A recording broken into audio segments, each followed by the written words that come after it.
international doomsday clock. The title of our conference is 102nd.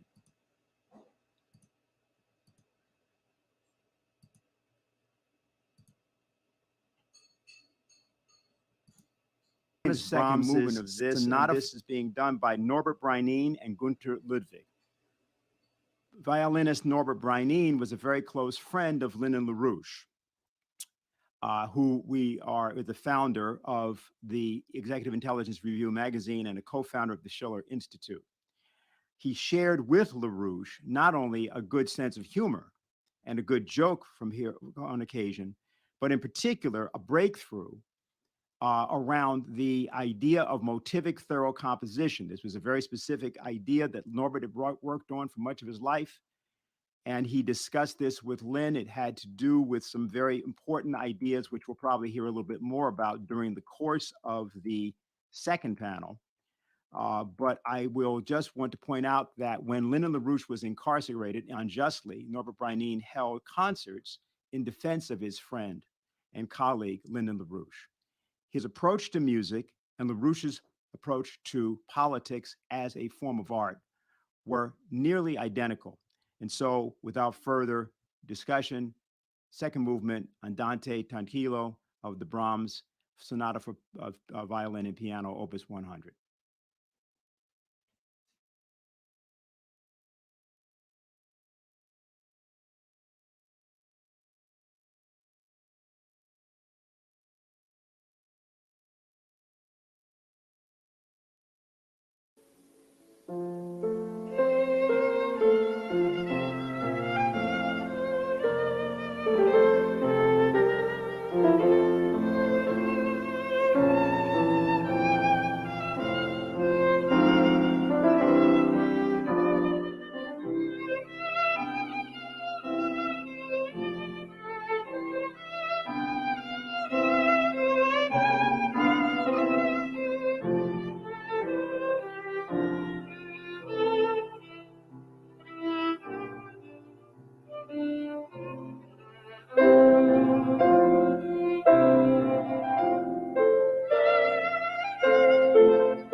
If you've just joined us, we want to welcome you to today's Schiller Institute International Conference. The title of our conference today is 100 Seconds on the Doomsday Clock. We Need a New Security Architecture. And you have just heard the second movement of the Brahms Sonata for Violin and Piano in A Major, Opus 100, played by violinist Norbert Breineen and pianist Günter Ludwig. This year has been declared by the Schiller Institute and the Friends of Lyndon LaRouche to be the year of Lyndon LaRouche. Mr. LaRouche, who passed away on February 12th of 2019, would have been celebrating his 100th birthday this year. He was a co-founder of the Schiller Institute. He was the founder of Executive Intelligence Review magazine, and he was a leading economist and statesman of his time, we argue. Importantly, he was a private citizen who decided that it was important for him and other private citizens to play a role in international affairs and to play that role on behalf of the institutions, not only of the American presidency, but all institutions that reflected the idea of a humanity that progressed and developed and did that from the standpoint of the idea of the general welfare, Roosevelt's idea of the common good of mankind, but more importantly, the ideas of great people such as Friedrich Schiller, Gottfried Leibniz, and others. We'd like to begin today by showing a brief excerpt from Lyndon LaRouche's discussion about how he thought of the meaning of human life. So what do you live for? Do you live like an animal to go out with a whimper? Or do you live like a human being knowing that you are doing something, you are developing in yourself, something which will be transmitted to future generations to make humanity better in the future? You no longer are a little person living in a little neighborhood with a little mind, with little ambitions and little interests. You suddenly become a very big person because you have the minds of some of the greatest people in history before you live in you, in your replication of what exactly their act of discovery. You do things with pride to say, he was right. This was a great discovery. We've got to use it for mankind's benefit. You say, I've got to do something to make the future better for those who come after us. And I can die with a smile on my face because I've lived well. I've lived at peace with the greatest people of the past, or at least some of them. And I can live at peace with joy in the people of the future. I will live forever in this process. That's what it is to be human. And when you think like that and look at other people like that, you don't have a problem. You may have problems, but that's fun. Because if problems force you to attack and solve problems, whether as an individual or in conflict with others, that is fun. We are now in our Schiller Institute conference, 100 seconds on the doomsday clock. We need a new security architecture, and this is panel 1. Who and what are driving the rush toward world war? How close are we? Today's circumstance, which I think everyone who is on this conference is well aware of, is in fact eerily similar to a circumstance of 22 years ago, and is significantly different than what we, or many of us, may believe today's circumstance is.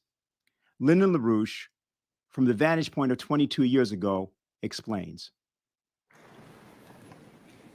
On the 12th of October, August, a Saturday, a Russian major vessel, a submarine, the Kursk, was sunk in the Barents Sea.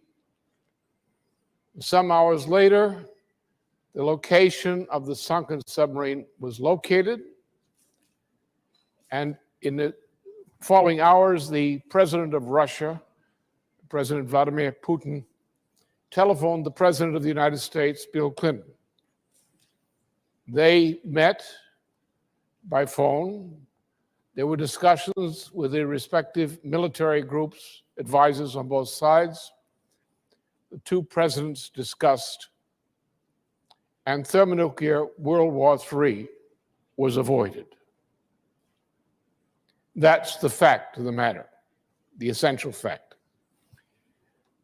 Now, this situation, which still continues, a continued and escalating threat of thermonuclear and other war, now spreading about the planet, is a condition which I addressed a little more than 11 months ago.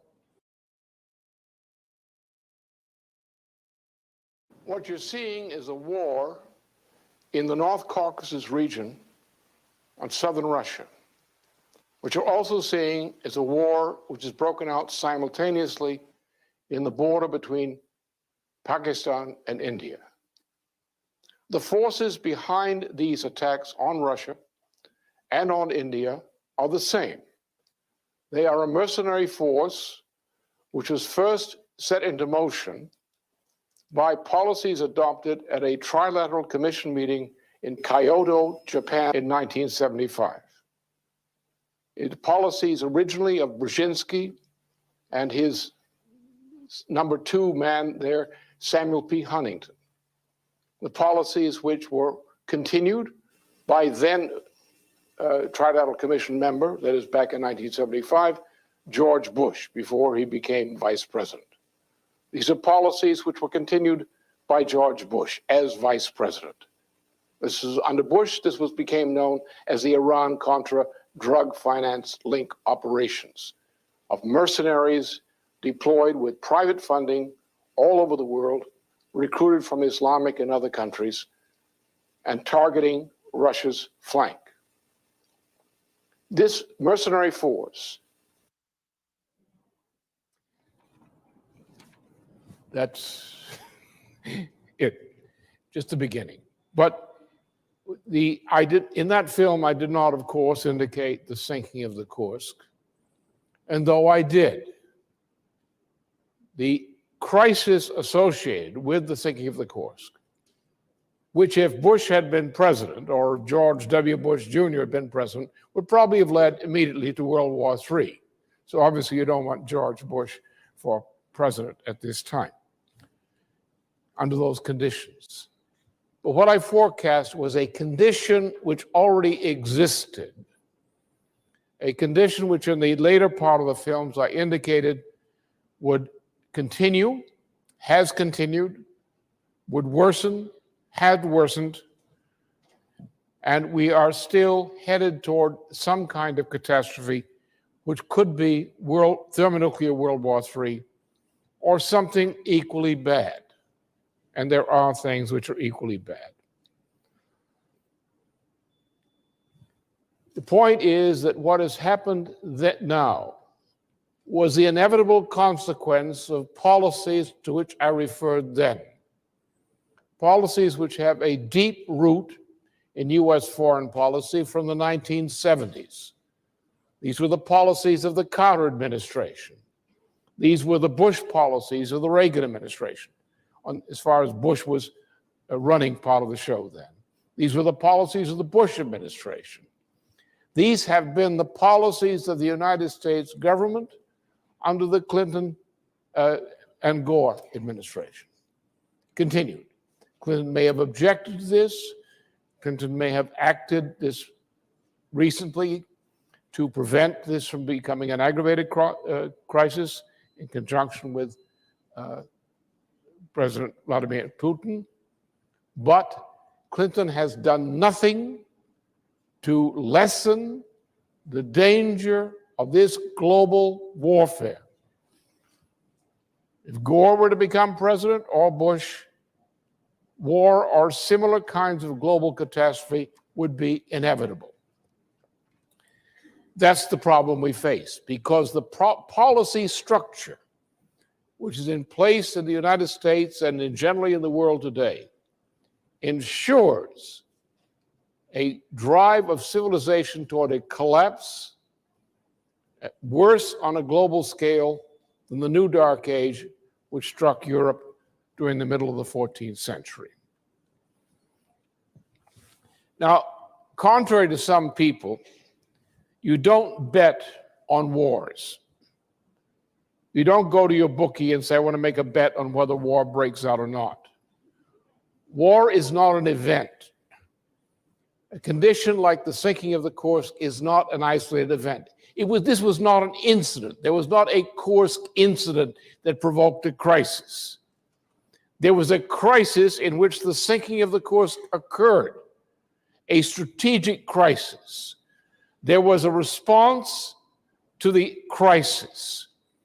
There was a response by two presidents, that of Russia and the United States, to the accentuation of the crisis associated with the sinking of the Kursk. But do not speak of a Kursk incident. History doesn't work that way. You are now at the conference 100 seconds to midnight on the doomsday clock. We need a new security architecture. We are beginning panel one. Who and what are driving the rush towards world war? How close are we? To give our keynote speech, we have Harley Schlanger from the Schiller Institute. His title is, What Happens After D-Day? Will Russia invade Ukraine? Harley? Well, thank you, Dennis. I'd like to open this panel by welcoming everyone to the dawn of a new era, as it's becoming increasingly clear that the post-Cold War era of unipolar dominance enforced by US NATO military, the so-called rules-based order, is coming to an end. The question, which we're taking up today, is whether it will be replaced by an era of peace and economic prosperity, protected by a new strategic architecture committed to the security concerns of all sovereign nations, or is ended by the desperate defenders of the unipolar order in a war which can wipe out humanity. The present escalation over the Donbass, in which there are claims of shooting and skirmishes, combined with the heavy US official deployment into Europe at the Munich Security Conference, with NATO meetings, with G7 meetings, and so on, all charging that Russia intends to invade Ukraine, shows that war is still on the agenda of the transatlantic forces. President Biden himself yesterday said that he's convinced that Putin has made the decision to invade Ukraine. But that doesn't change the fact that the unipolar era is coming to an end. This is not something which was unforeseeable. In a series of statements, articles, and webcasts over the last 5 decades, the American economist and statesman Lyndon LaRouche insisted that that order, which was consolidated on August 15, 1971, with President Nixon's actions ending the post-war Bretton Woods system and replacing it with a speculative financial system of floating exchange rates, could not survive without resorting to Shaktian or fascist economic policies, which would require military force to impose. His 1971 forecast was confirmed with the bloody coup in Chile in 1973, which overthrew and murdered the elected President Allende and brought to power the Pinochet military dictatorship, which used brute force to impose the free market reforms of the Chicago Boys, who were directed from the US by a network run by well-known synarchist George Shultz, who played a leading role in shaping US economic and strategic policy from the early 1970s until his death last year. The Chile operation was a test run for many similar regime change coups and a model for transition to free market policies, including that of the shock therapy imposed on Russia by the same networks following the collapse of the Soviet Union in December 1991, and those running the Ukrainian economy after the February 2014 Maidan coup. Those who benefited from these so-called transitions were largely the looters operating in financial centers in the City of London and Wall Street. Another among many prescient statements from LaRouche was issued by his presidential campaign on April 28, 2003, titled A World of Sovereign Nation States, which includes comments highly relevant today in examining the present strategic crisis. In that piece, he examines the post-9/11 policy implemented by the Bush-Cheney administration.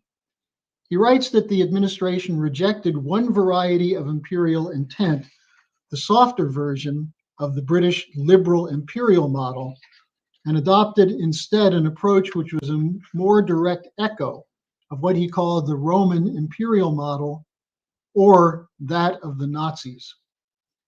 This reflected the change which occurred after the collapse of the Soviet Union, when the decision was made by the West to reject an effort to achieve a mutually beneficial economic partnership with Russia, and instead pursue the construction of a unipolar world order. This was heralded by such things as President George H.W. Bush's proclamation in the flush of victory against Iraq in Desert Storm that we are seeing the emergence of a, quote, new world order, unquote. Secondly, the arrogant thesis of Francis Fukuyama that the so-called victory of the West in the Cold War over the Soviet system represents the end of history, meaning the triumph of the Anglo-American version of free trade and democracy, enforced by the unilateral power of the US military. A third example of this was the outlook of the Project for a New American Century grouping of neoconservatives, which launched the endless wars after 9/11, typified by Cheney, Rumsfeld, Wolfowitz, and Kagan. The characteristic statement of this crowd, which had been sponsored with funds and policies generated by the military-industrial complex of US and British corporate cartels, was George W. Bush's statement, an implicit threat to the world in launching these wars, that, quote, either you're with us or with the terrorists, unquote. LaRouche wrote that the adoption of this Anglo-American assertion of total supremacy demoralized our European allies. Even as they might resist the threat implied by application of this doctrine, which is that if you challenge this order, you will be the target, they wavered, as he said, quote, out of fearful regard for the hope that they might minimize the risk of becoming a virtually declared adversary of the USA, unquote. In this statement from 2003, he said that there could be resistance to these policies from nations which would be strong enough to intervene. He identified France, Germany, Russia, and China, but added that the change must come from the United States. This later became the basis of his proposed four-power alliance of China, Russia, India, and the United States, which in combination had the power to overcome the concentration of force in the hands of the global cartels responsible for running that increasingly disastrous policies imposed by those running the post-Cold War order. This order has been shaken by events of recent years, starting with the financial collapse of 2007-2008. The attempt to paper over growing volumes of unpayable debt of all categories, which was adopted under the Obama administration and carried out by leading central banks, was capable of producing new bubbles, but not of generating a real economic recovery, because that was never the intent. The wall of money policy was designed to bail out the speculators, while hollowing out what LaRouche called the physical economy of nations. But one must never mistake liquidity for solvency. The latest everything bubble began collapsing in September 2019, and the attempt to protect the bloated, worthless financial assets on the books of the leading banks, insurance companies, hedge funds, pension funds, etc., with a great reset implies a new global financial system under the dictatorial control of central banks, under which all nations must surrender their sovereignty. This is something that Russia and China will not do.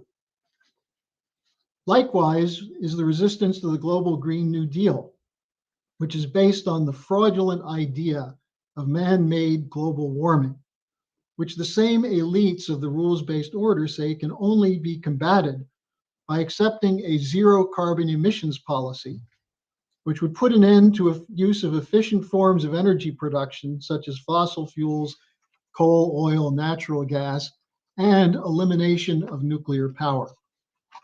But at the COP26 conference in November of last year, there was a rebellion. Yes, there was lip service paid by many to the need to eliminate carbon-based energy production, but this is being rejected in practice. An example of this reaction is President Macky Sall of Senegal, the chairman of the African Union, who said of the agreement signed at COP26 that it is not workable. He said more than 800 million Africans need electricity, and it will not be provided by the green technologies promoted by such phony projects as the European Union's Global Gateway program. The unipolar order has also been shaken by the disastrous results in the endless wars conducted by the US and NATO. And this is most significant. Trillions of dollars have been spent, millions of lives lost, continuing up to today, as the sanctioned regimes imposed by those who launched the wars continue to threaten millions with starvation, lack of access to healthcare, fuel, etc., as in the case of Afghanistan, Yemen, Syria, Iran, and many other countries. There's a growing moral outcry against these wars, while those who launched them are looking for cleaner ways to kill, as with the just concluded Operation Global Lightning. So finally, we get to the present crisis, with Ukraine at the center. It's not about Ukraine, as much as it is about the demand from Russian President Putin that the post-Cold War encroachment of NATO through eastward movement threatens Russian security and must end with a return to the agreements reached in 1997. What has enabled Putin to make his demands now? Demands for no NATO membership for Ukraine and Georgia, no NATO offensive weapons deployed to Ukraine, and a diplomatic resolution of the solution in eastern Ukraine based on implementing the Minsk agreement, is that advances have been made in science which have allowed for a significant increase in the power of the Russian military. And secondly, the growing alliance with China, which is the other major target of the unilateralists. The consolidation of this relationship between Putin and Xi Jinping, between Russia and China, during their February 4th summit, created an in-depth panic, actually hysteria, among leading figures committed to the unipolar order, as can be seen in two statements. First, from the Daily Telegraph on February 4th, in an article titled, "Russia and China Rise from Their Knees to Challenge US Dominance." If we could put that up on the screen, please. This is from the Daily Telegraph, which is sometimes called the Daily Torygraph, given its closeness to the ruling elites of the City of London. They write, "The message from the communique issued is anything but routine. At a moment of immense international tension, Russia and China are asserting the arrival of a new geopolitical era.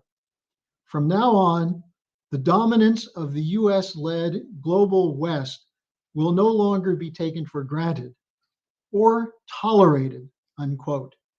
Now, even though this was in the British press, it's a true statement. Then we have one from Fred Kemp, the CEO and president of the Atlantic Council, one of the leading pro-war think tanks, which was created in 1961 to keep the United States under the geopolitical direction of the British and the British Empire. He issued a statement February 6th titled "The Audacious Putin-Xi Compact." Here's what he said. "This is big. The two leading authoritarians of our time have declared unprecedented common cause, perhaps even a de facto security alliance, with aspirations of shaping a new world order to replace the one fashioned by the United States and its partners after World War II. Note that he leaves out the role of the British in that. Then he continues, "Yet for all the two countries' historic animosities and considerable remaining differences, perhaps never in their history have they been closer. And never since World War II have the leading authoritarians of their time been so strategically aligned or personally close at a time when both are deeply contemplating their legacies." Note that he's comparing Putin and Xi to Hitler and the Axis powers in that statement. And then he continues, "What unites Russia and China remains mostly their opposition to the United States. They've cynically appropriated the concepts that define US foreign policy: democracy, human rights, and economic development, though their actions are ridiculously inconsistent with their rhetoric. One might ask Kemp, where is democracy in the regime change coups run by the West? Where are the human rights of the Afghan people? Where's the economic development in the International Monetary Fund policies imposed on poorer countries? What is actually threatening to Kemp and others is the idea of Eurasian integration, which is what is proceeding with the Russian-China alliance, which is going to be extended, whether they like it or not, at some point, to Eastern and Western Europe. This is what's seen as a casus belli for nearly 2 decades, since Halford Mackinder codified this in his theory of geopolitics.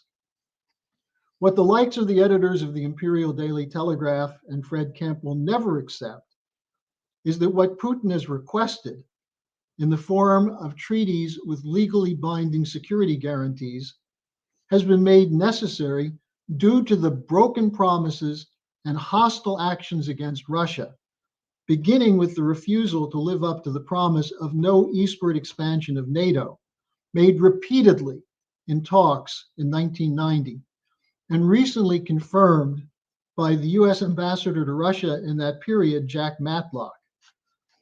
Matlock wrote that he was there when the pledges were made. It's also the case that Putin's stand has emboldened others, such as former French Foreign Minister Roland Dumas, who stated in an interview this week that he was also there when the promise was made to Russian leaders. For those such as Blinken, Boris Johnson, Stoltenberg, and others, to deny that those promises weren't made or don't count because they were not written is the kind of lawyer's argument that undermines the credibility of those who made the promise. Perhaps this is why Mr. Blinken is forced to repeat the same gibberish over and over about Putin's alleged intention to invade Ukraine and how we must have unity to protect European security. It is clear in the recent visits to Moscow by French President Macron and German Chancellor Scholz that they have not been swayed by the repetitions of Blinken. Instead, as we are living in a most turbulent moment, caught between hope and fear, the words spoken by a Chinese representative at the UN in a debate on the Ukraine crisis can resonate with all peoples. The diplomat described the tension over Ukraine as something not inherent in the Ukraine situation. But he said, in the refusal of the US and NATO to renounce the mentality of the Cold War, which is an echo of Helga Zepp-LaRouche's insistence that one country's security cannot come at the expense of another's. This is what the call for a new security architecture means. This is what Lyndon LaRouche, his wife Helga, and the Schiller Institute have fought for over many decades. And now it is in our hands, as citizens of nations, to make sure that such a new security architecture, which guarantees mutual security, can be realized. Make no mistake about it, the unipolar era has ended, even though Antony Blinken and his war hawk sidekicks have not gotten the text message on this yet.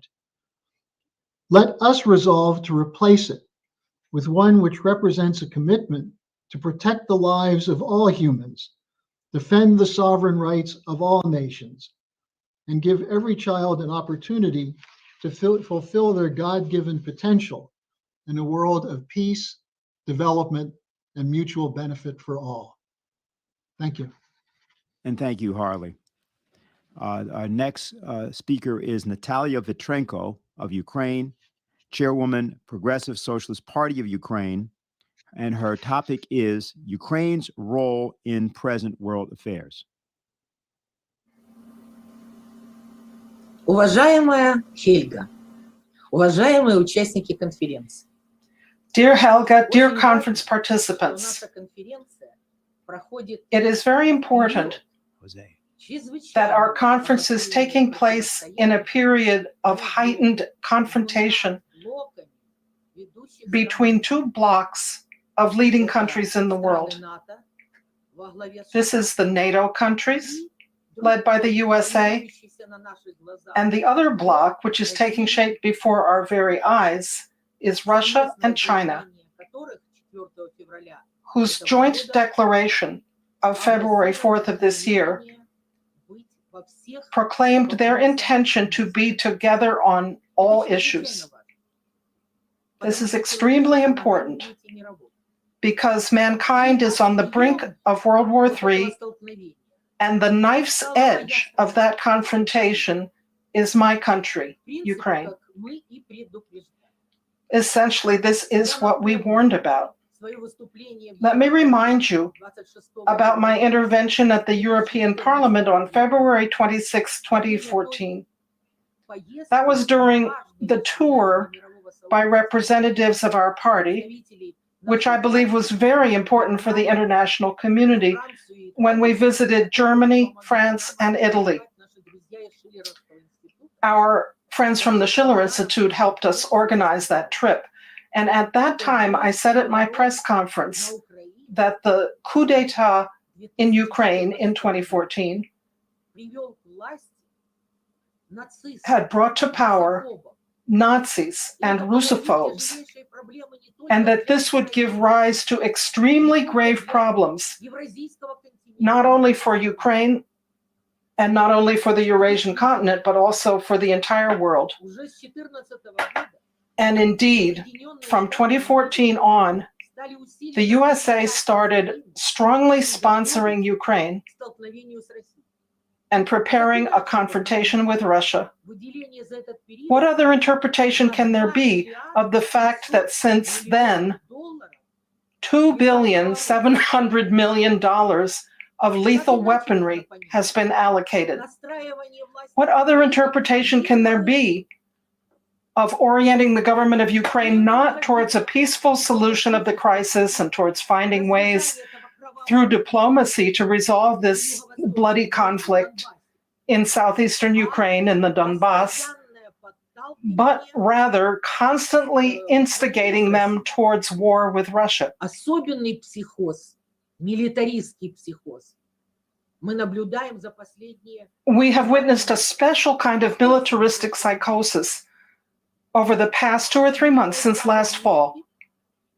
As I understand it, the United States gave the go-ahead to all of their satellites so that not only they themselves started pouring an absolute avalanche of weapons into Ukraine, but also the Baltic countries did, and Poland, and Canada, and the UK. All of them suddenly disturbed about what was happening in Ukraine, and supposedly for the purpose of defending the sovereignty and territorial integrity of Ukraine against Russia, started to ship to Ukraine more and more and more weapons.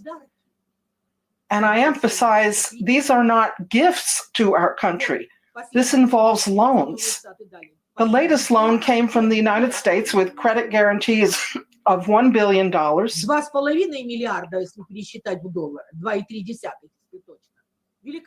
Great Britain allocated $2.5 billion, or 2 3/10 to be precise, more than $500 million from Canada, 1.2 billion euros from France. And how are these supposedly going to be repaid? What are they to be repaid from? This is a yoke, it's shackles on our people. But that's not even the main thing. The most important is that while the Ukrainian economy is destroyed, our people serve simply as cannon fodder. And the Western mass media constantly hammer away. When the war with Russia begins, the Ukrainian side will suffer losses of 50,000 or 85,000 people. And what is this? This is such heavy pressure on our country, on our people. And such an extremely hard psychological attack on the state of mind of our public that it's absolutely unbearable. It is simply unbearable. So what is happening in our country with the population is a very difficult process. People are packing emergency go bags. They're trying to locate bomb shelters. They're organizing local area defense militias. And it's all without question a blow to the economy. And when a month ago President Zelensky saw all this, even he was dumbstruck because Ukraine has lost $14 billion just from the beginning of this year. $12.5 billion from capital flight and $1.5 billion spent by the Ukrainian central bank to support the currency. And let me stress, Ukraine's gold and currency reserves were less than 30 billion, and here you have 14 billion already in losses. There's a collapse of our euro bonds, of Ukrainian state debt. There's a collapse of the national currency, as I already mentioned, and a blockade on international capital. International capital markets are closed to Ukraine. An outflow of investment. And this all has happened literally in the past few weeks. The National Bank of Ukraine has already adjusted downward its GDP forecast for this year from 3.8% to 3.4% growth. What will happen next? People lack resources in our country, even for the basic necessities. Today it was announced that the price of bread will soon be raised by 20 or 30%. And that's when we already, because of brutal pension and wage policies, have the most impoverished population in Europe, with the shortest lifespan. This is what comes from the efforts to set our countries against each other. And that's when Russia has repeatedly said that they have no intention of invading Ukraine. They are doing their military exercises on their own territory. But the Western media, the United States, and Great Britain don't listen to that. Even when Russia reduces the number of its troops near the border, pulling them back to their bases as the exercises finish up, it continues. They say, no, we don't see any de-escalation process. No, we don't trust what Russia says. And what is the purpose? That a war take place without fail. Who is igniting the bonfire of war inside Ukraine and from the outside? Inside Ukraine, it's the Nazis first and foremost. All these organizations that have been reborn and burgeoned, parties, movements, organizations thirsting for blood. They have an ideology called Ukrainian integral nationalism. This ideology was created by Dontsov and Siborsky in the early 20th century, then implemented by Bandera and Shukhevich. This is an ideology of enmity between our peoples, an ideology of war, misanthropic war. This ideology of a Nazified Ukraine has infected a section of the population of our country. And worst of all, this ideology has become the official ideology of the Ukrainian government, just as we warned. And as a result, people with Russian culture, members of ethnic minorities, have become second-class people. Look at me. I am ethnically Ukrainian, but my native language is Russian, and I don't conceive of myself outside of Russian civilization. But all broadcasting by Russian TV channels and all broadcasting of programs in the Russian language has been banned in Ukraine.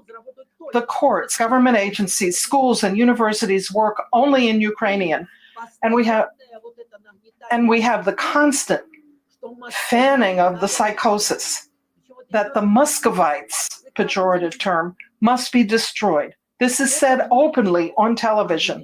That's inside Ukraine. And outside Ukraine, we see that the USA, headed by Biden, who is supposedly concerned about Ukraine's sovereignty, listens only to the Nazi ideologues' version, what's in their interests. Why does Biden, who talks about sovereignty, not understand that Ukraine's sovereignty was incorporated in the Declaration of State Sovereignty and that our sovereignty was upheld in 2 referendums in 1991? The referendums, one in March and one in December. And since that's the case, Western democracy should have supported democracy in Ukraine. But that means people's power and the will of the people. Read the Declaration of State Sovereignty. Look at what our population voted for. Remember that this was the kind of Ukraine that the international community supported. This was the kind of sovereignty that was recognized as the sovereignty of Ukraine. And it included non-bloc status, neutrality for Ukraine. And it included a union state with Russia and Belarus. If we had had a union state, there would have been no problem with Crimea. Crimea would have remained the favorite child of both Ukraine and Russia rather than being an object of contention. Therefore, today it's important to realize what must be done in order to change the situation radically and not allow a war. I'll divide this into 2 parts, what Ukraine must do and what the international community must do. The top priority for Ukraine is to carry out denazification.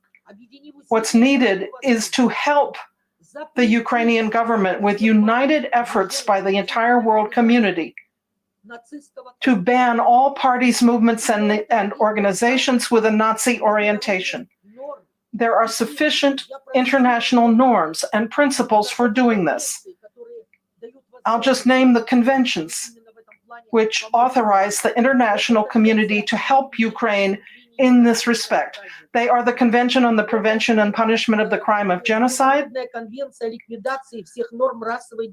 International Convention on the Elimination of All Forms of Racial Discrimination, and the International Covenant on Civil and Political Rights. It's all spelled out there. A ban on war propaganda, a ban on the functioning of organizations that take a position of racial discrimination on the basis of race, ethnicity, or any other criteria. That's what needs to be done in Ukraine. And it's of outstanding importance for Ukraine. And it has to be understood that without the following, Ukraine will not survive.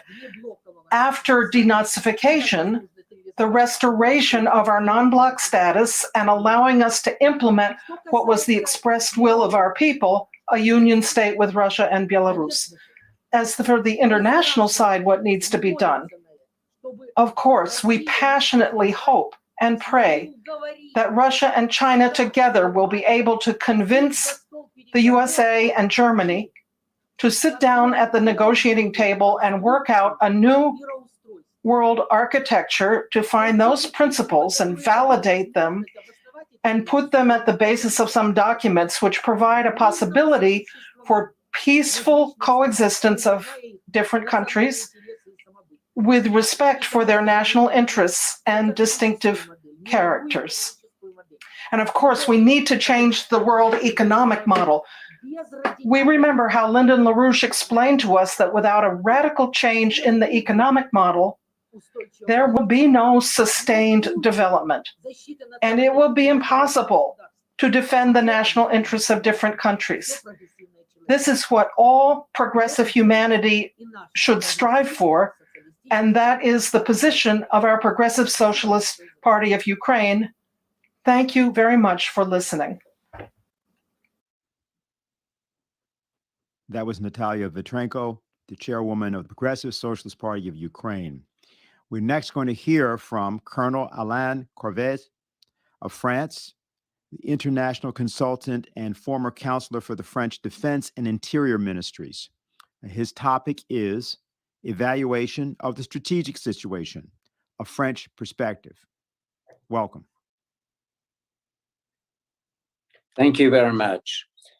I've not a written speech, but I first want to say that I agree completely with the two speakers who talked just before me. I want to stress the fact that we are at a very specific point in the evolution of humanity, we can say, because I think the crisis of Ukraine is the result of the end of the American supremacy in the world. I don't want to remind everybody, you are perfectly aware of the change in the equilibrium between the nations at the end of the USSR in 1991. This was a great moment. And we can say that starting from this moment, the hubris, the Greek word for the egoism of the United States started, and they thought that it was their duty to lead the whole world. This was obviously a great mistake, but we can understand that at this time, this thinking was possible because there was no other bloc able to balance the power of the United States. But since then, years have passed, and we have seen now that more and more nations are saying to the United States, we don't agree with the way you want us to live, and we have a different pattern of way of living. And now we are powerful enough to say what we want, and you have to listen to us. I will sum up very quickly, but the kind of agreement that Vladimir Putin and the Russian administration sent to Washington in December, saying now it's not possible to go on like this with your nuclear missile at the border of all our frontier from the north to the south. You have put nuclear warheads all over our borders, and this is not acceptable for our security. Then we suggest, said the Russians, that we sign a treaty to come to a new equilibrium between different nations, and especially between you and us Russians. And we should accept and sign a paper saying that we'll never threaten each other. That means it was not written in the treaty suggested by Russians, but it was in the historical presentation of the treaty. It was more or less said that the different treaties that the USSR and the America had signed together have not been accepted by the United States. Then now we need a written acceptance of this treaty. And if you don't agree with that, we will have to take military and technical military decisions, because we cannot accept anymore to have your missile directed to our country. That was the indication that now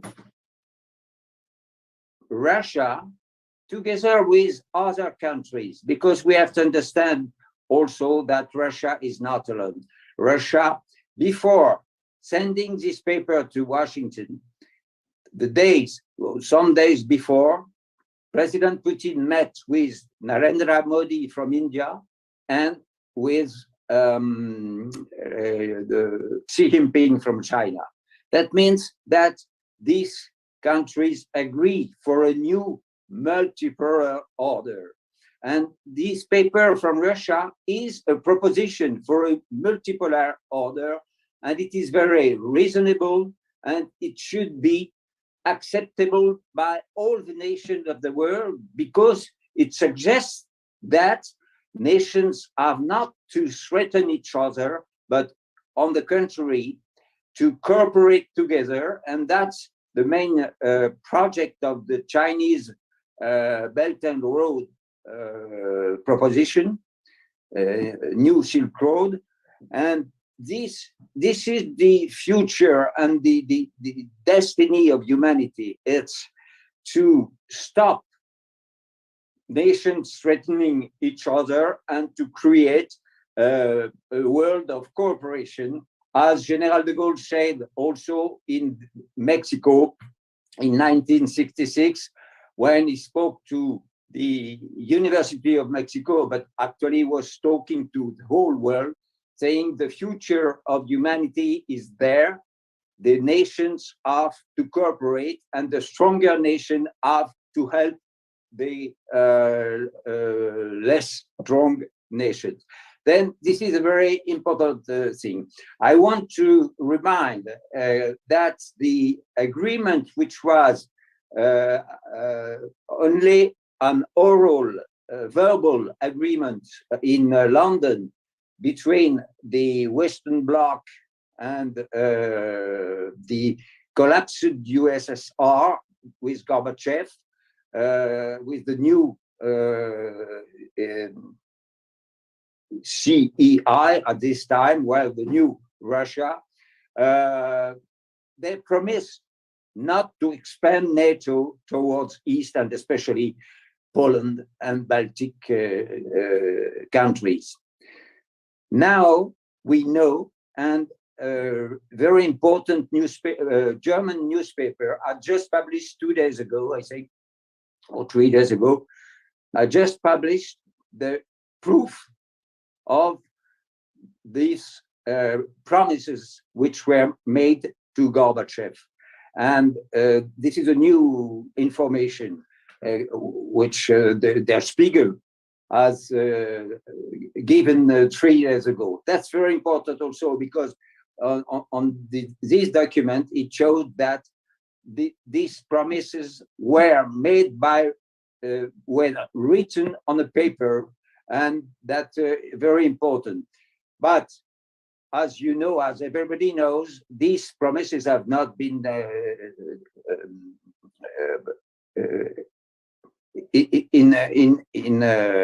executed. Then, I think the Ukrainian situation, current Ukrainian situation, is the fact that the United States did not know how to answer to the exigence of Russian security matters, and they decided to launch propaganda which took a wide range, and especially in Europe and in France in particular, we have seen only the scenarios which were made in Washington, and all the press agencies, all the media repeated the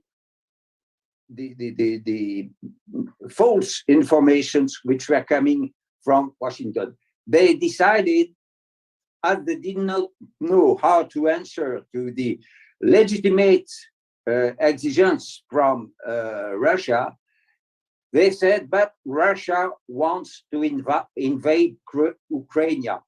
And even if the Putin and other, Lavrov, Shoigu said, we have no intention to invade Ukraine, the mensonges, the lies were going on, saying the contrary. Then it shows that this is, in my opinion, this is the end of the American supremacy, because they need to have a supremacy on Europe. And if Europe by chance come to cooperate with Russia, which is a very big country, and especially for all the energetic resources, of course, this new Eurasia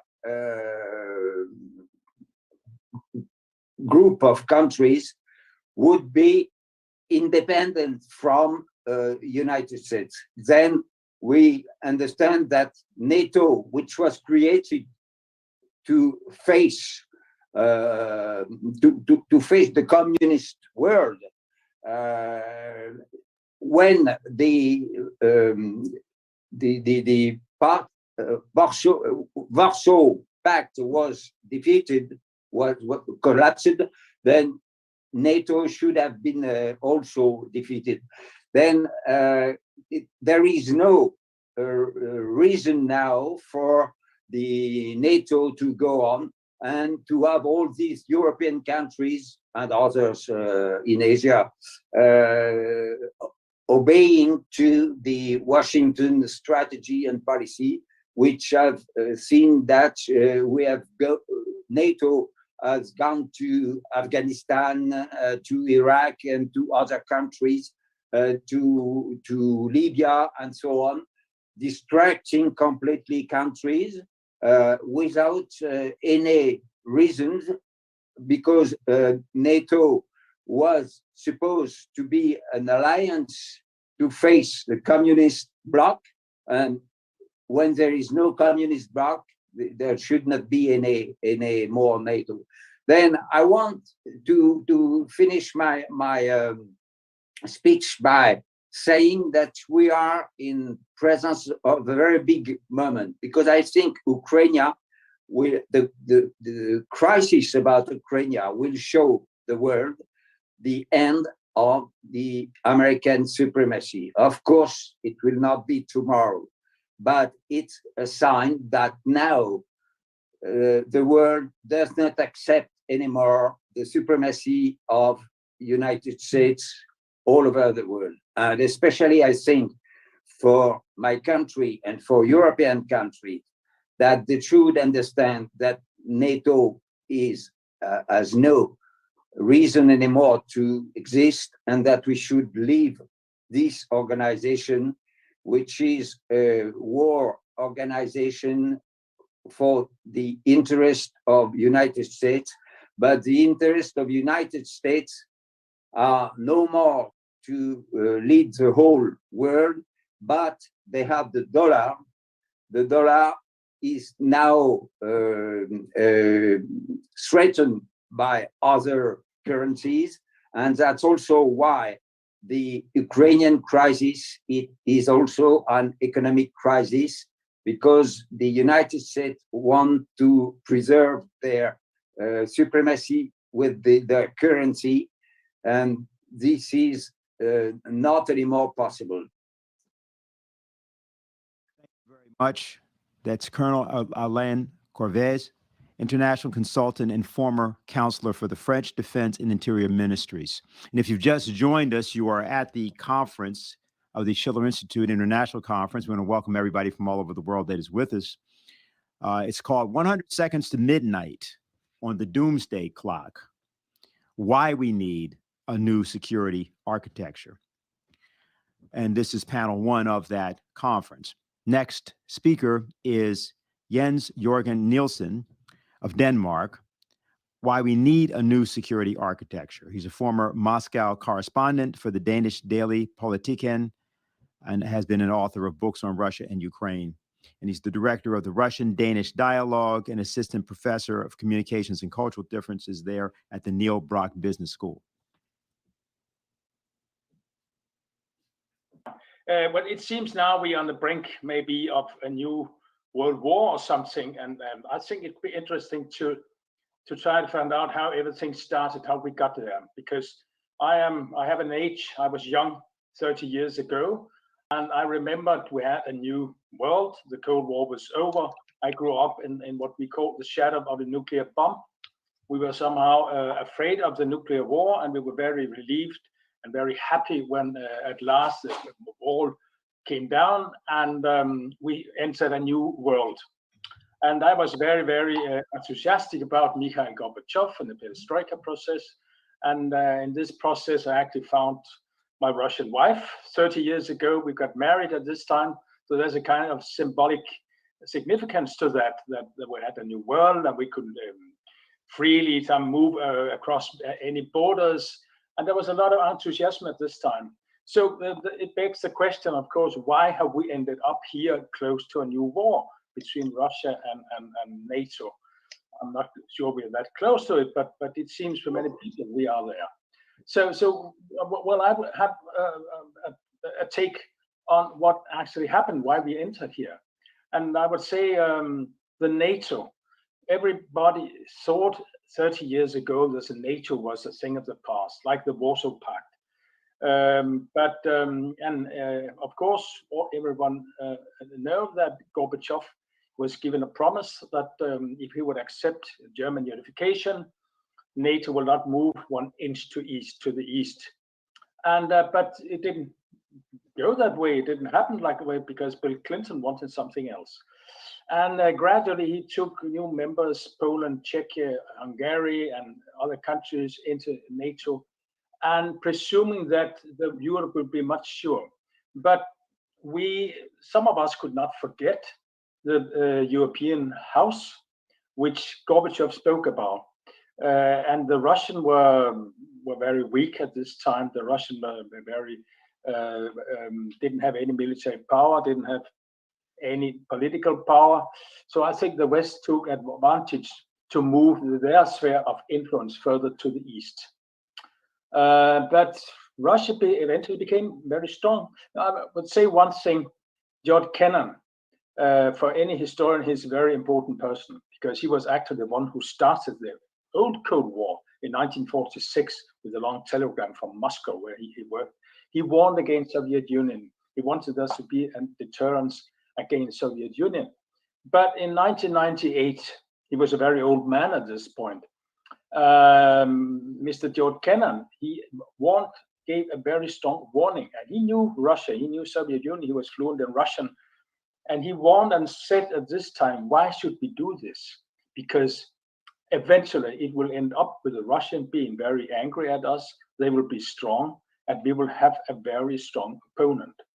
I think were very wise words at this time.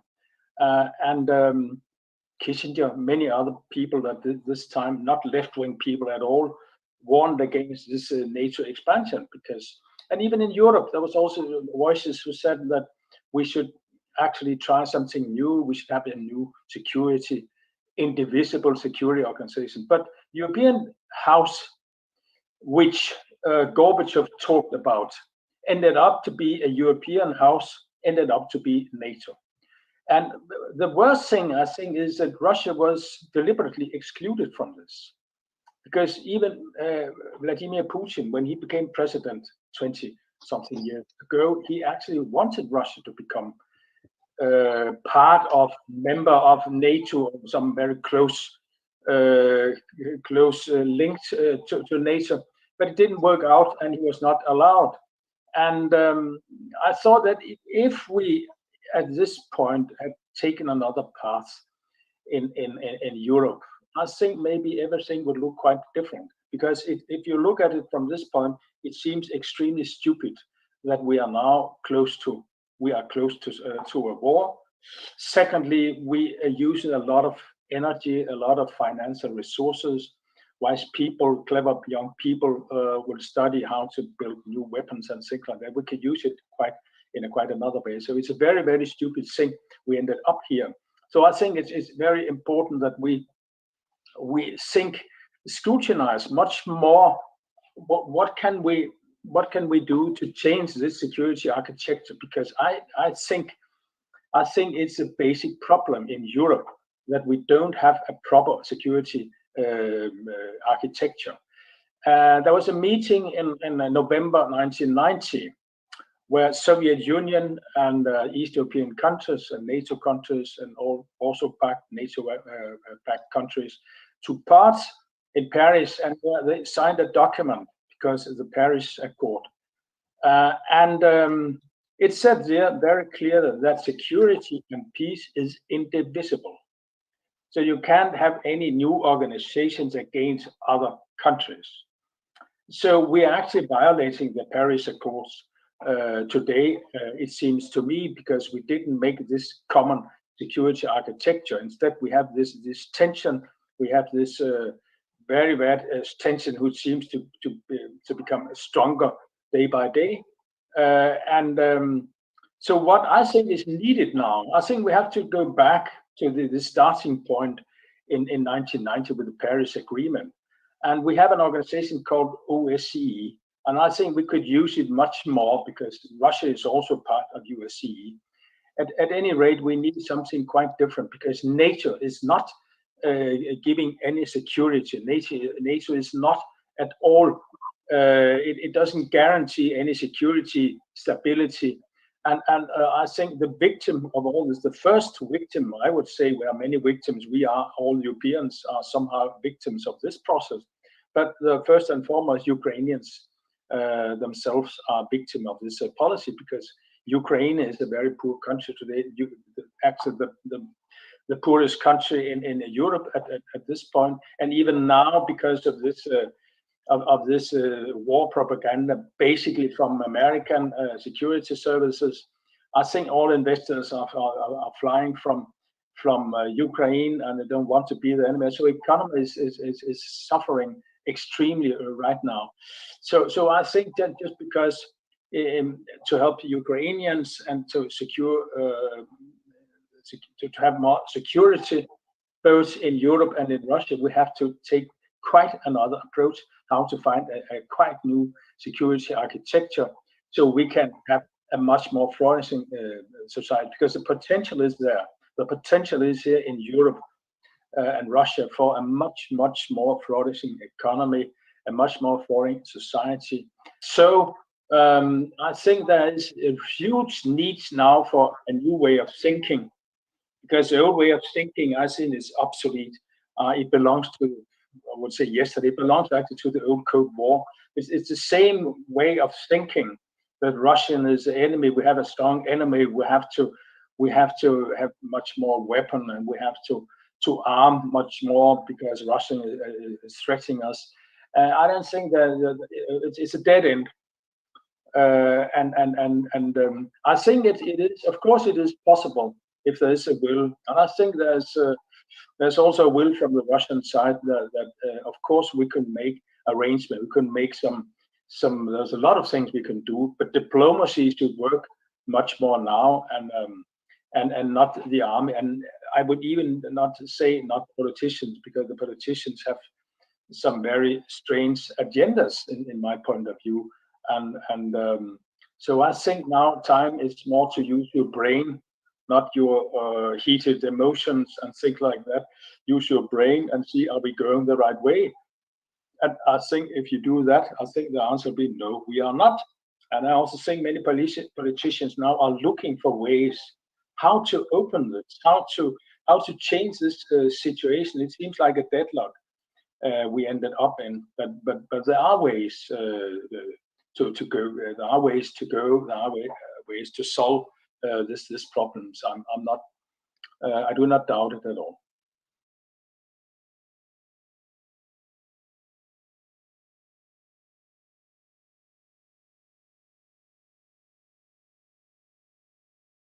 Well, I say I would say Bill Clinton plays a role here, because Clinton, he actually decided to extend NATO.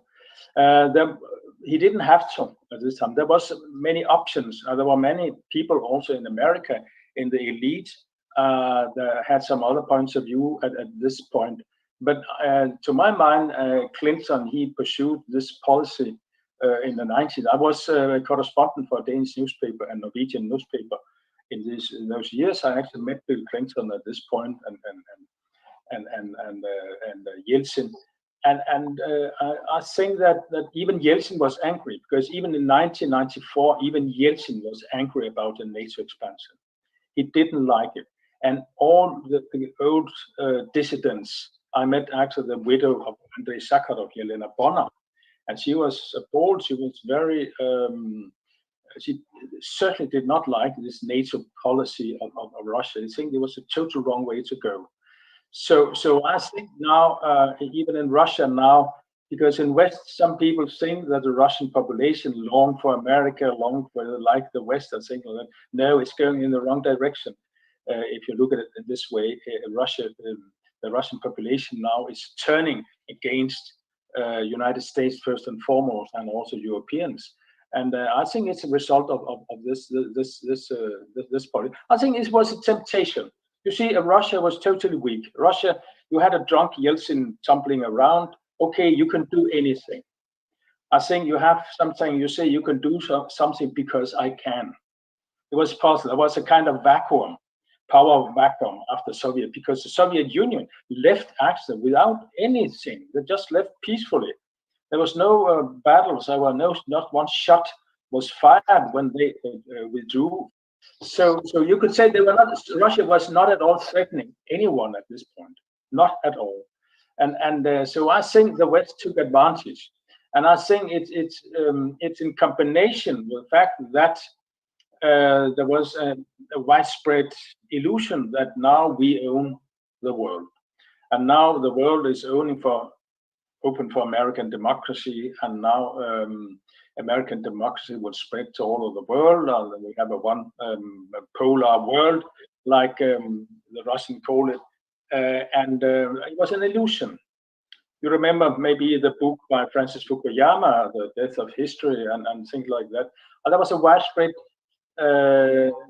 feeling that we can do anything, and we can change the world, and not only part of the world, but all of the world. I think these ideas about unilateralism, this idea about one power and one ideology, liberal world order, things like that, we still have it today. People think that the world should be governed by one ideology. Is a liberal democratic ideology, American way, but it's a very dangerous one. Per se, I'm not opposed to it. Not that I don't think you should have the freedom of speech and things like that. But if you want to spread a certain societal structure and a certain ideology and things like that, you end up 100%. You're bound to have trouble sooner or later down the road. Not in the beginning, because Russia was weak. When Russia became strong again, then we will have the problem. That was Jorgen Nielsen, who spoke on why we need a new security architecture. We edited his remarks a bit, but he is with us, and we will be able to take questions. He will also be able to amplify additional remarks that he may have had to make at that time. We're now going to hear from James Jatras from the United States, diplomat, former advisor to the United States Senate Republican leadership. And the title of his talk is The Evolution of NATO in the Post-Soviet Period.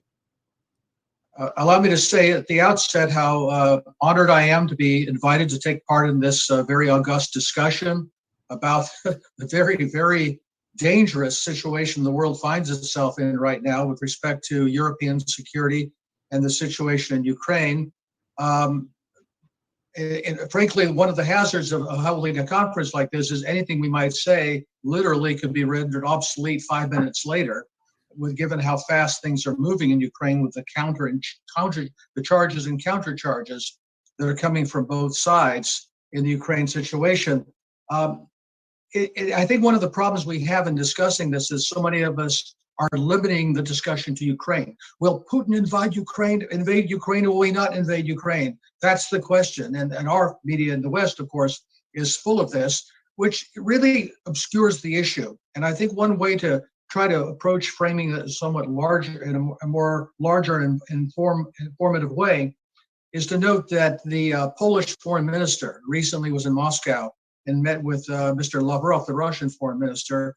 And during those remarks, Mr. Lavrov referred to the withdrawal of the OSCE mission in Donbass, something that was simply done spontaneously, it seems, by the countries that make up the members of that mission. And he drew an analogy to that, to what happened in Kosovo in 1999 after the so-called Racak massacre, which was the pretext, the trigger that was used to unleash the NATO war against Serbia. And he pointed out that the withdrawal of the mission set the stage for hostilities, that once you pull the mission out, it basically opens the door to all sorts of allegations to what may or may not be going on in the zone of intended conflict, because who's there to verify it?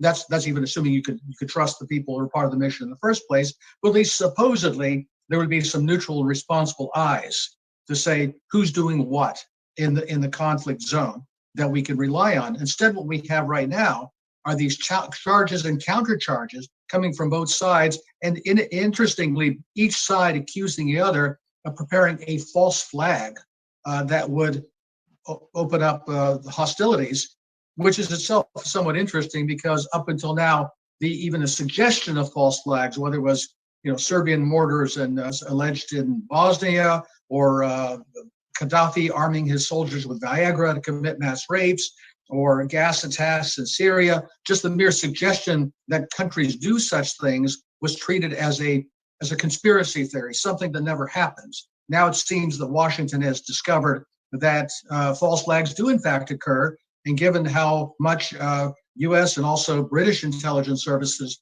seem to specialize in such things, it's nice to hear them finally admitting that they do occur. I think a lot of the focus on Ukraine specifically obscures the deeper question here, and that is the Russian demand for security guarantees regarding the expansion of NATO, and that the process of NATO expansion will be shut. There will be no more countries admitted to NATO expanding that alliance toward Russia's borders.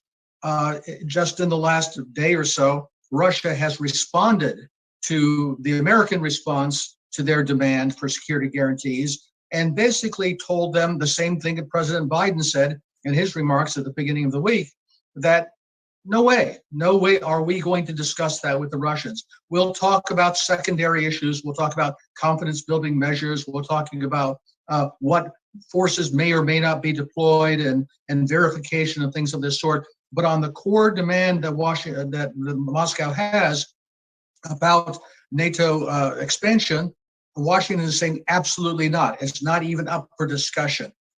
And in the response, the Russians said that they essentially now have no choice but to resort to what they refer to as military technical measures to ensure their own security against the unwillingness of the West to address those security concerns. And we're waiting now to see, I think we're sort of in a way, kind of a Sitzkrieg, waiting to see what the next step is going to be from either side. And one of my concerns as this whole crisis has unfolded is the prospect that however much time the Russians take before they come back with their next measures, this leaves the door open to some kind of a provocation, some kind of a false flag in eastern Ukraine, where it will be then claimed that Moscow has begun its assault on Ukraine, that there is now an invasion, the long predicted Russian invasion of Ukraine. In fact, I think too many neutral observers, or even some that are somewhat favorable toward Moscow, have been a little too quick to start chortling. Oh, well, look how they sort of got wrapped up in their own propaganda, predicting an invasion. Well, Wednesday's come and gone. The invasion hasn't happened. Let's wait and see what happens. I think we're going to see a little bit more ebb and flow between the two sides before something happens. But I think we're looking at the likelihood that something rather drastic will occur unless diplomacy really pulls a rabbit out of its hat here, which really means that the Western powers have to come off their high horse and address Moscow's concerns. They don't show any signs of doing that. I think in order to fully appreciate how we got to where we are today, we really have to go back, well, really to the time of the breakup of the Soviet Union and of the Warsaw Pact, and the assurances that Moscow was given that NATO would not expand further east. And of course, it's become very fashionable in the Western media and among Western experts to say no such assurances were given, or that the Russians did not ask for such assurance. And of course, there's plenty of material out there to show that such assurances were given, certainly in a way that the Russians took as a gentleman's agreement that this was not going to be done. In fact, let's remember at the time of the reunification of Germany, there was even the question of whether NATO would extend to the former East Germany within the new German borders. And that was a major concession on Moscow's part to say, yes, a united Germany would be fully within NATO, and there would be no question about that.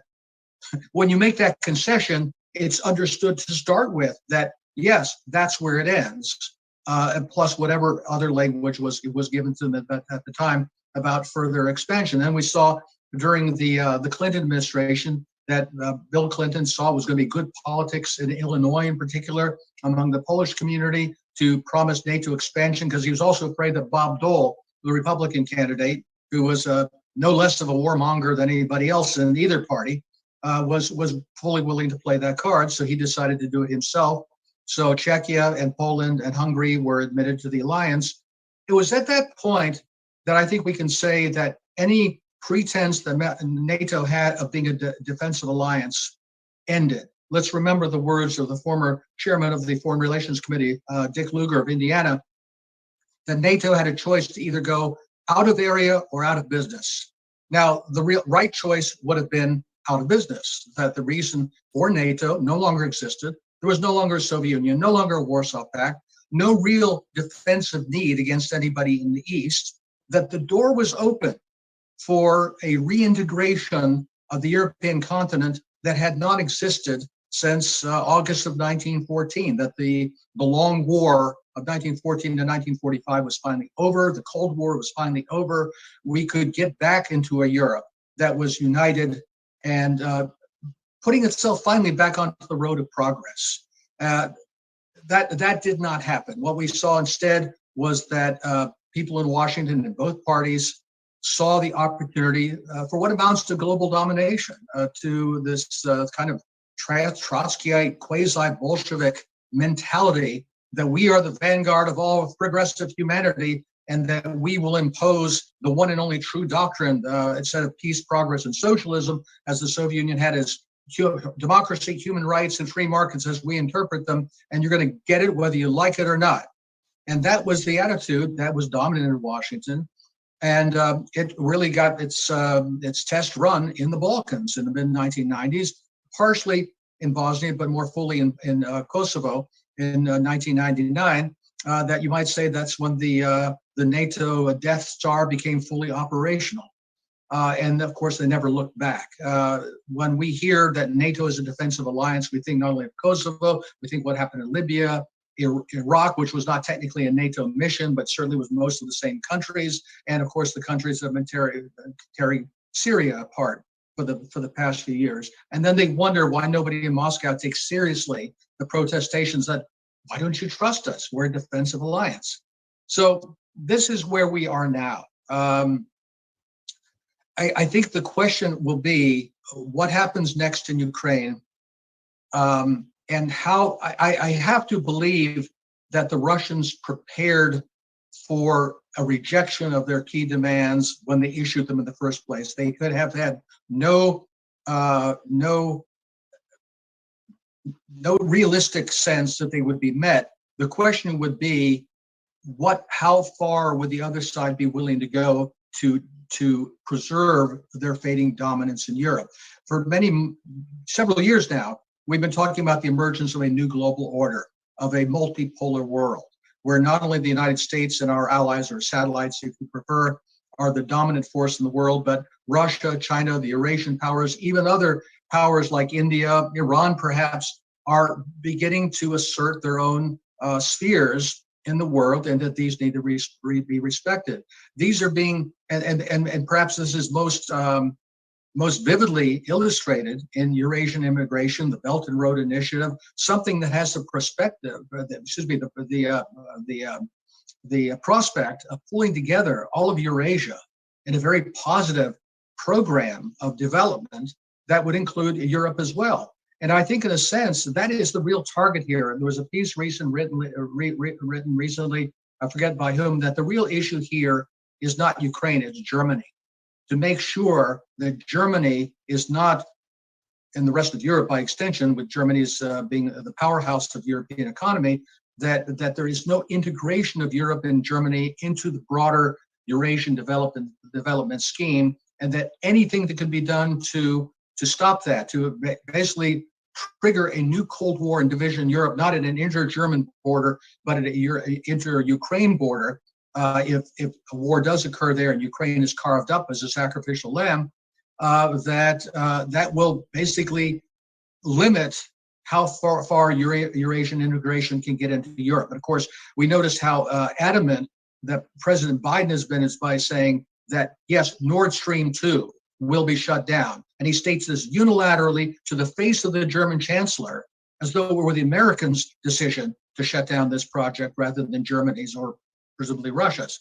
So I think we're waiting with bated breath right now. I think it's important for everybody to speak out about the prospect of war, how much that we have to be concerned that Western statements, yes, I'm not saying the Russians are blameless, but I think in comparison, the real problem is on the Western side, particularly in the United States and in the United Kingdom, who seem very eager to trip off a conflict in Ukraine because they believe that it will help exclude Russia from Europe and cause a new Cold War and force the Germans and the French, who have made signs of wanting to come to some accord with Moscow, to come back onto the American umbrella and never look back. We know when NATO was started, what was the catchphrase? keep the Russians out, the Americans in, and the Germans down. In a way, that hasn't changed at all. And one way to ensure that, at least for another generation, would be to blow up Ukraine. And at least that's what some of these people in the West seem to think. That is the real danger here, in my opinion. I wish we had the transmissions belt, the means, the democratic means to force these people to come to account. We see the Republicans are piling on to Biden for not being warmongering enough. And that's really the coin of the realm in Washington these days. So let's hope for the best here. I hope the Russians have a plan to make their point politically and to show them the military realities in Europe without a whole lot of loss of life. But right now, it's anybody's guess what happens next. That was James Jatras, diplomat, former advisor to the United States Senate Republican leadership. And we will have him and others. We will be going to questions, by the way. And if there are questions that you have, please submit them in writing. We will put it up on the screen. A few others will be available to answer as well. So our final presentation for this panel, and if you just joined us, by the way, the conference is 100 seconds to midnight on the doomsday clock. We need a new security architecture. Final person speaking is Shakil Ahmad Rameh of Pakistan. He's a political economist, and his topic is Imran Khan's proposal for Pakistan to mediate the relations between the U.S. and China. Hello, everybody. Good morning, good evening, and good afternoon, everybody. So today I will be talking about the visit of Prime Minister Imran Khan to China. More specifically, I would be talking about the statement of Prime Minister Imran Khan about Pakistan, that Pakistan can mediate between USA and China. Before digging into how Pakistan will be mediating between China and USA, and second question, will it be possible this time to mediate between China and USA? Let's look at the history, because we have to look at the history, because Pakistan is the only country which have the experience to mediate between China and USA in the 1970s. At that time, Pakistan was a formidable economic power. So world was recognizing Pakistan as an emerging country and emerging economy at that point of the time. That's been Pakistan has a consolidated position in the global arena. More importantly, Pakistan was a trusted friend of China and also a trusted friend of USA, because Pakistan was ally of so many alliances of USA. Number one. Number two, at that time, USA wanted to exploit the situation in its favor. And in late 60s, there was several differences between between China and USSR. At that time, USA thought it would be good if they can use this incident or these events in their favor. So they wanted to create a rift between China and USSR. So they thought it is a good time to work with the China to create differences between USSR and China and make China an ally. So it would be good for them to isolate USSR at the global level. So they started the process to mediate to reconciliation with China. And for that purpose, they requested Pakistan to come forward and mediate between two countries. Number three, there was another point, because at that time, the difference between economic size of China and US was huge. This country did not have any comparison at that point of the time. And if we look at that, the economic status of USSR, that was also not very much comparable USA. So at that time, USA did not have any competition or cutting edge competition from any countries, including the USSR and China. So it was USA was thinking it would be good to forge a partnership and there will be no competition to USA in the long term. So in that context, Pakistan was asked to mediate between them. At that time, Pakistan has the confidence of USA and the confidence of China. So Pakistan started the process of the reconciliation between two countries, and Pakistan put efforts to mediate. And these mediations were successful. After that, China and USA started to work together. Now come to the present. The entire context has been entirely changed. due to the different reason. Number one, China is now formidable global economic power. China is moving very fast towards become the biggest economic power in the world. China is putting competition in front of USA in every field. If you talk about the economy, if you talk about the trade, if you talk about the cutting edge technologies, even simple technologies, China is moving very fast, especially in the artificial intelligence, quantum computing, and in the 5G technology. China is way ahead from other competitors, including the USA. So situation, one count, the situation has been changed. Now USA has a competition in the field of economy and the technology. Second, they wanted to create a chaos in the region by using the Russia. But at this point of the time, Russia and China, they are working very closely. So there is no chance to create the rift between these two countries. In the past, in the 60s and 90s, in late 60s, there was a rift between two countries. And that gives a chance USA to exploit that situation. But now, both countries are working very closely. There is no chance that the USA or their allies can create any rift between these two countries. Number three, USSR has also re-emerged at a global stage as a big economic power. They are fast moving on the global ladder. After their turmoil, after their disintegration, they are recovering very fast. And they have the support of regional countries, especially from the UAE, China. So the whole context has been changed. In this context, Pakistani situation has been also changed. Now, at that time, Pakistan was a good economic power. It was the emerging economic power. Right now, Pakistan has been entangled in different issues, including the debt trap by IMF, World Bank, other and international financial institutions. Economic indicators are very weak. Pakistan is looking to enhance the growth and the sustainable development in the Pakistan. Pakistan is looking toward the international cooperation to revive its economy. And Pakistan is part of the CPEC, which is a major corridor of the BRI. So then the whole context has been changed. In this context, will Pakistan be able to mediate? We have to look into deeply.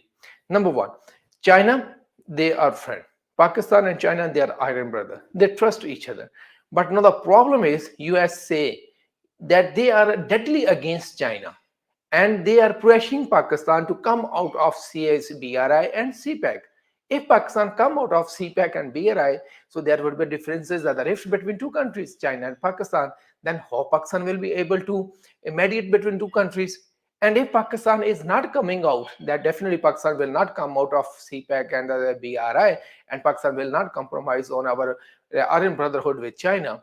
So then how will the US will accept it? They will not accept it. So both parties, they have on their differences. I think in this context, it would be difficult for Pakistan to mediate between two countries, especially when the USA is not ready to compromise on its demands, including to come out of the CPEC and the BRI, and it's a competition. Not I will say that no, it's become the conflict with the China, because the trade conflict has been given the new heights during the Biden administration. So in this context, it has become very difficult for Pakistan to mediate between two countries. But there are some chances. The chance emerges from Belt and Road Initiative, because Belt and Road Initiative is an economic opportunity for the whole world. It is open for every country. No more than the 140 countries and the other global institutions, they have signed the BRI, Belt and Road Initiative. The most recent one is Argentina. So it is a global initiative which have everything, which have something to offer to every country. Even the World Bank report, they have mentioned if the BRI has been implemented successfully till 2030, so the initial parts of BRI, so there will be a gain of 1.6 trillion US dollar in the social welfare of the people. That is a huge gain. If the whole project has been completed in the coming year, then you can imagine how much will be the benefit of this project. And these are the benefits which are open for everybody. And US can also benefit from there if the US become the part of it. This is an open secret now. US economy is facing problem. US debt is increasing. They don't have the money to spend on the people. It is apparent from during the COVID-19 episode, they have to print the money. They did not have the resources. They have to print the money, which have the global implication for the world. So if they want to reverse this situation, They need new economic opportunities, and new economic opportunity, the best revenue available at this point of the time is Belt and Road Initiative, because it's a global in nature, it is open, it is equality based, and it offers benefit to everybody. There is no terms and conditions that you have to follow to become part of the BRI. There's only one condition: you need to be the welcoming to every type of economic integration in the world. So USA can benefit. Unfortunately, USA think it is only the Chinese initiative and only Chinese will benefit from it. No, it's not true. It is open for everybody. That's why, but nobody can convince USA till to the point. So it is open for everybody. It is not about the China, it is about the world. So they have proposed their own initiatives, like the Build Back Better program. They have also coming up with other programs. So in this context, I think it will become more difficult to benefit from the BRI opportunities, which are very open for everybody. So US have to rethink. And if the US rethink about its strategy to counter the BRI, to not counter the BRI, they have to become the part of BRI. Then Pakistan will be a better position to mediate between two countries. Because on the earth, Pakistan is the only country which have the experience to mediate between China and USA. Thank you. All right, and we want to thank everyone for being with us up to this point. We've now concluded all of the speakers for today, and we're going to now go to questions and answers. We should bring up on the screen, I see that Helga Sepp-LaRouche, the founder of the Schiller Institute, is with us. Harley Schlanger is there. I'm seeing Mr. Nielsen is there. Colonel Corvez is there from France. That's good. And is Shaquille with us? Yes, he is. Very good. All right. So let me first ask Helga if she would have anything to say in reflection to what she's heard so far, or otherwise has anything else to say to us today in this morning's panel. Well, first of all, I want to thank all the speakers for having contributed extremely valuable ideas. And I think we should discuss, how to make sure that we reach an ever larger group of people internationally, because I think the converging view was that it's an extremely dangerous moment, and it is not yet clear what is the outcome of this historical moment. I would like to just comment on the speech of Natalia, which, it's always shocking to hear her. And I think that is not part of the equation. I mean, the fact is that the West completely backed up a coup in 2014, which brought in many elements of a Nazi tradition, and that was known to all the countries in the West. I'm saying that because, the Western intelligence services supported these Nazi elements in the entire post-war period. Was sort of a Gladio operation against the Soviet Union. And I think this is a big scandal because it's always mentioned Putin is the aggressor in Crimea. He's the only one who changed the borders of Europe in the post-war period with violence. But it is always omitted that the West did support a fascist coup.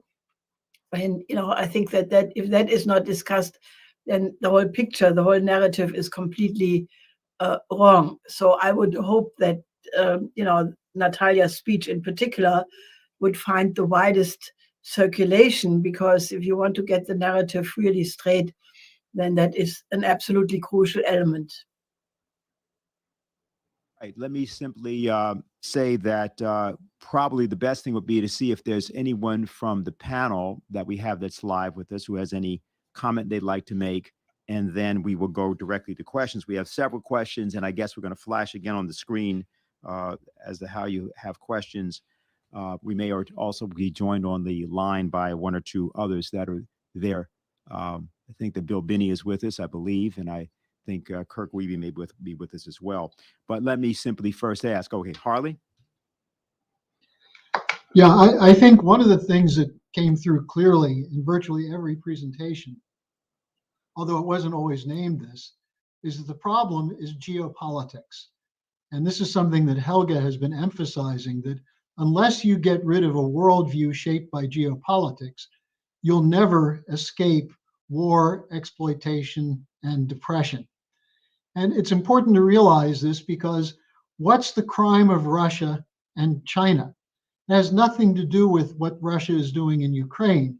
It has to do what they're doing with Eurasian integration and the fact that an integrated Eurasian economic space is very attractive to most European countries, in particular France, Germany, Italy, and others. Now, this has been the basis for an Anglo-American imperial policy back before it was Anglo-American, when it was just British, with the beginning of geopolitics at the end of the 19th century, which was the British Empire was threatened by such things as the Trans-Siberian Railroad, Berlin to Baghdad Railroad, and so on.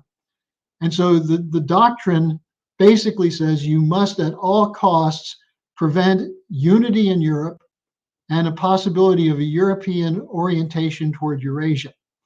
That hasn't changed. What changed was when the United States, after World War II, was brought in, especially after the Kennedy assassination, to the geopolitical doctrine. And I think this is where we have to wage our fight today. I think Shaquille was very much on point when he said that the Belt and Road Initiative represents a way out, a collaboration among nations for economic development, including for the United States, which has been badly damaged by the economic policies of the post-Cold War period. So I think virtually everyone was talking about this. I just wanted to make it explicit that as long as the American policy, Republicans, Democrats, military, think tanks, academia, media, and so on, is shaped by this Anglo-American or British geopolitical doctrine, which benefits the world's leading speculators and looters, there's no way out. The advantage we have now is that that system is collapsing, the economic system, and we see the weaknesses in the so-called unity of the West for a war with Russia. So we have an opportunity now, but we have to go at the core of the problem, which is this geopolitical doctrine, which turns nations against each other. Give you a chance because I had to cut your speech a bit for time. If you have anything that you wanted to add at this point or any reaction to what you've heard so far.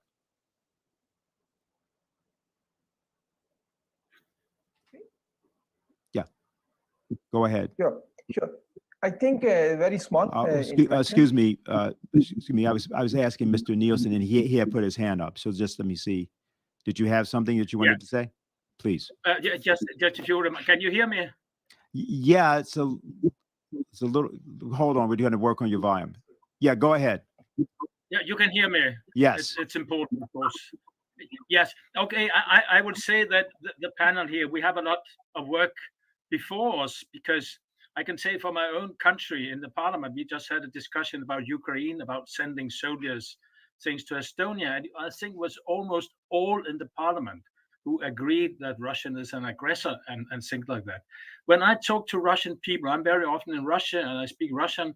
They are very surprised, because why is it that Europeans, they submit to the Americans, accept that the Americans can decide that Europe should not work with Russia? And if you look at from another planet, and you from the outside, it seems very, very strange that Europeans like that submit to the American wishes. I think it was Jafras. He mentioned that Biden, he said that Nord Stream 2 will close at the face of Scholz, the German chancellor. And I think that I'm a little puzzled, because I think it's very, very obvious that Europe has their own interest towards Russia, in cooperation with Russia. So I think it's very difficult to convince, because I also very often talk to Danish politicians, and they are very emotionally engaged, and the media and academically.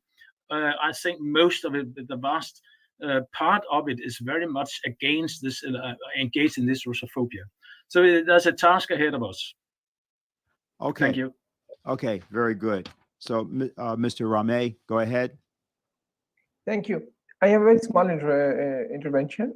I think we also need to talk about the corporate greed, because the real problem at this point of the time, the nexus of this industrial and the military complex, and how the corporate sector is greedy to capture the resources of different countries, and maybe there is something to talk about. So how the corporate can be pinpoint and pressurized to alter their ways. Thank you. Okay. Now we've gotten various questions, and everyone is not on. That is, we've gotten questions from Mr. Jatras, who will be joining us for the second panel, and also for Natalia Vitrenko. Let me just say, we will make sure that those questions are asked. And again, Mr. Jatras will be with us in the afternoon panel. Is not able to be with us this morning. So this is a question to the panel from Renee.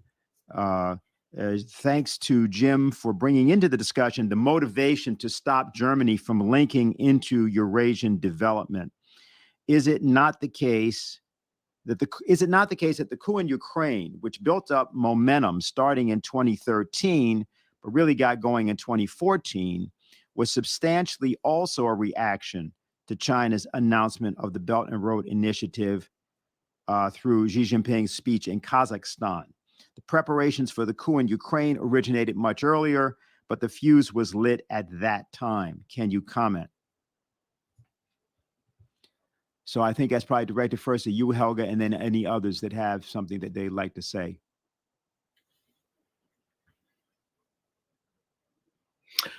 Well, the time is a coincidence, but I think that the definition of Russia and China as enemies, this was about the period, when that became much more into focus.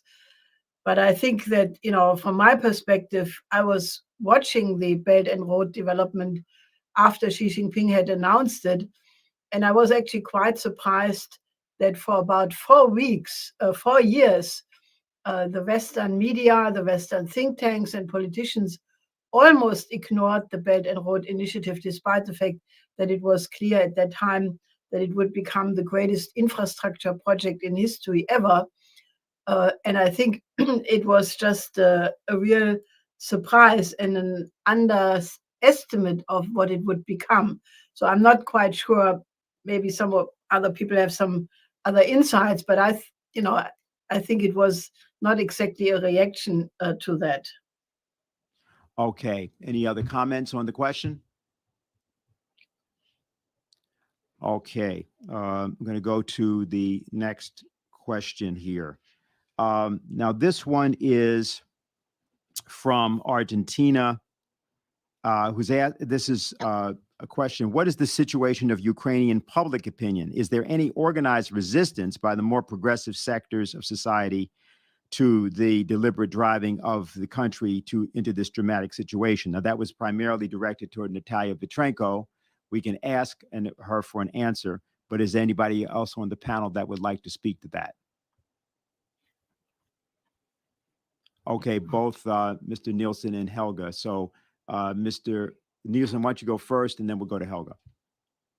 Yeah, well, as Natalia Vitrenko mentioned, of course, it's well known here that the government in Ukraine, they shut down Russian television channels, and they put this Viktor Medvedchuk in arrest and things like that. So it's not at all. It's very, very far from a democracy in Ukraine, and so of course I know that, like Natalia Vitrenko, and there are also some other groups as working against, but it's very difficult because I would not to call it a fascist regime, as a little put it very strong, but I think it's a very, very authoritarian. It's certainly not a democracy, and there's no real free speech, and you could be punished just if you are in favor of the Minsk II accord, and you can be punished if you say something about Bandera, that he is not a hero and things like that. So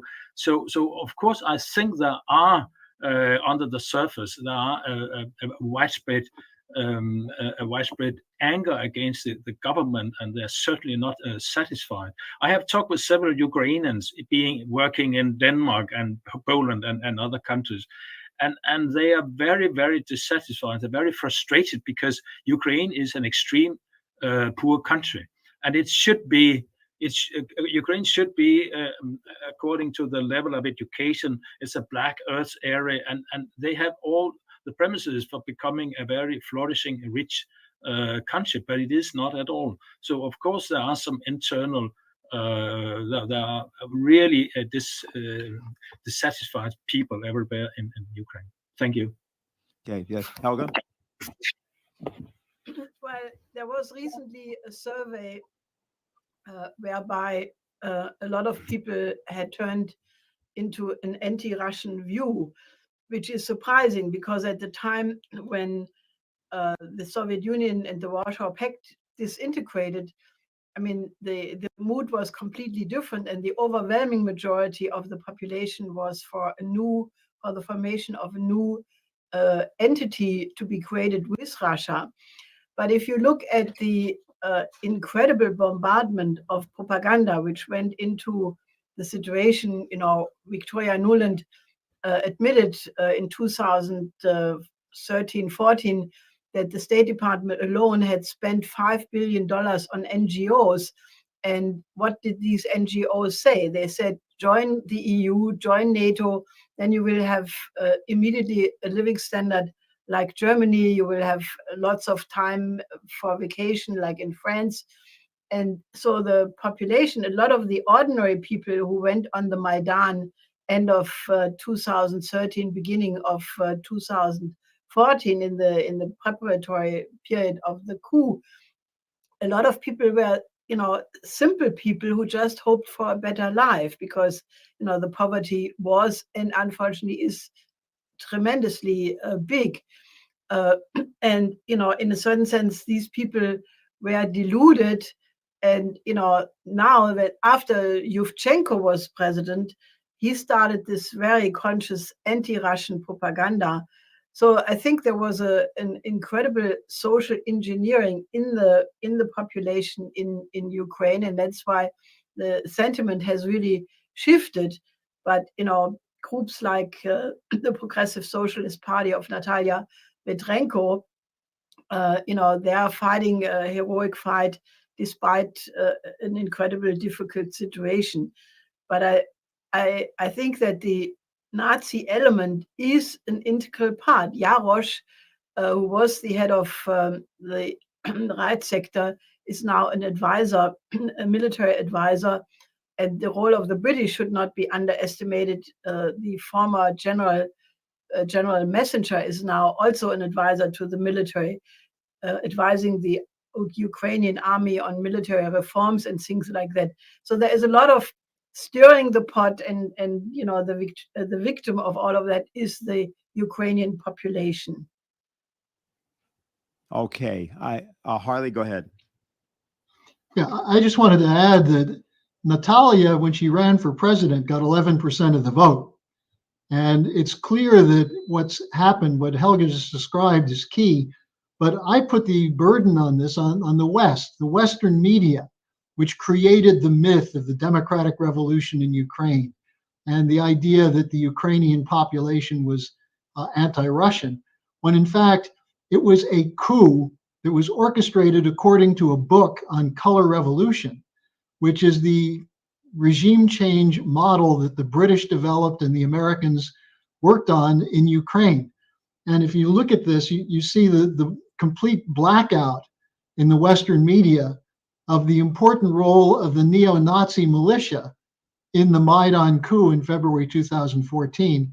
And there's still presence today in possibly the threat to assassinate Zelensky were he to break with this policy. So I think this is our job is to make sure that people in the West know that we're dealing with an example of the most hideous form of what happened after the end of World War II with the Dulles brothers and others, working with Nazi organizations to impose anti-Russian policies. Okay, and Shakil, I think you had your hand up as well. Yes, yes. So I think when we talk here in Pakistan or some with our friends, so one of the things we are talking here, so is that the Americans and their allies, they have trying to create chaos in Afghanistan. So on the one border of the China, and the other side, they are trying to create a chaos in the Central Asia and the Eastern Europe part. So on the other side of the China and the corridors. So actually we have to look at this also the perspective, why they think they cannot compete China. They cannot isolate China. So best available chance is to create chaos around the China or around the corridor, BRI corridors. Why they think they cannot isolate China? Because as if we compare with Russia with the China, at that time, Russia was not that much connected or interconnected in the global system. China is highly interconnected in the system. So it would be very difficult to disengage world from the China. So they are trying to create the chaos. That is another perspective. Okay. So we have a couple of things to say. We have a question that helps, and we have a couple of people who are with us today, which who would like to respond. And I'm going to ask the question first to the panel, and then we're going to bring up Bill Binney, who we will introduce at that time for people that don't happen to know who he is. So the question is from Adam, and it said, excuse me, my iPad went down for a minute, just a minute. How can we overcome the Western mainstream media, which is influencing American and European public opinion to have a very negative view, both of Russia and Vladimir Putin, so on, to the point of war? What can we do? So that's the question. So does anybody on the panel want to answer that? If not, can you repeat the question? Okay. How can we overcome the Western mainstream media, which is influencing the American and European public opinion to have a negative view of Russia and Vladimir Putin to the point of war? So Harley had his hand up. So Helga, why don't you go ahead, Helga? Oh.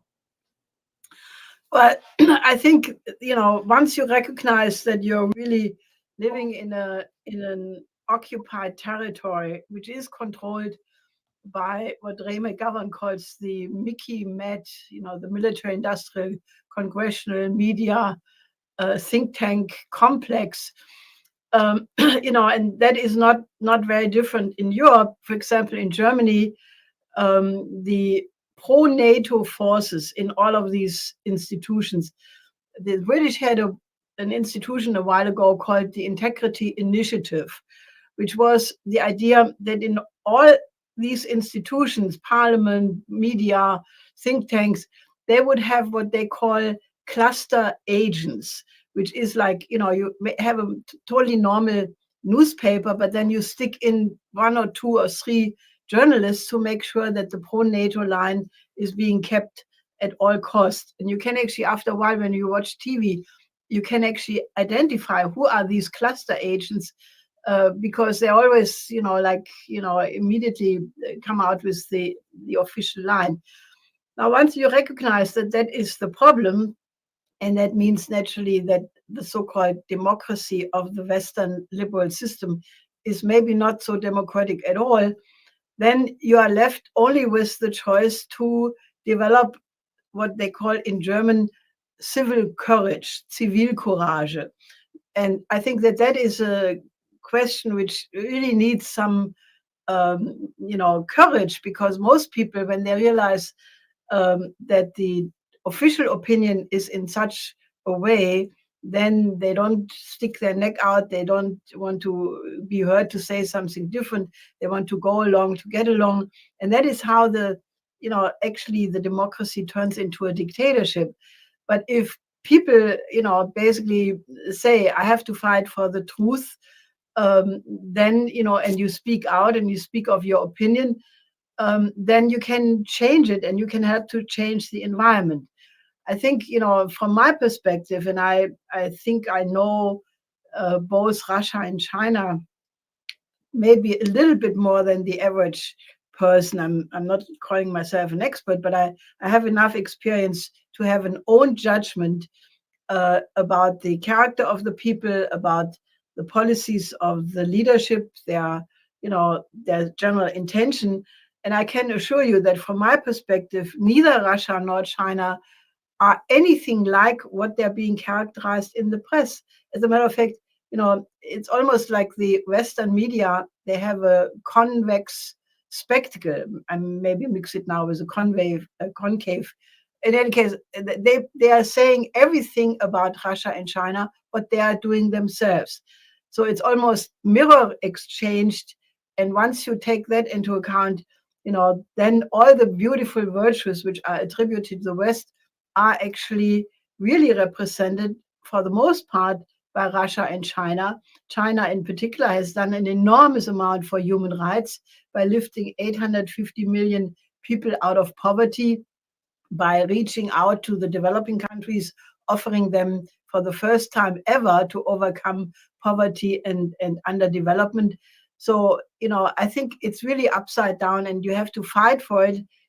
Use your friends and relatives and acquaintances to set the record straight and join us, because, if you cannot do it on your own, you can be extremely efficient when you join an organization which is fighting for the truth.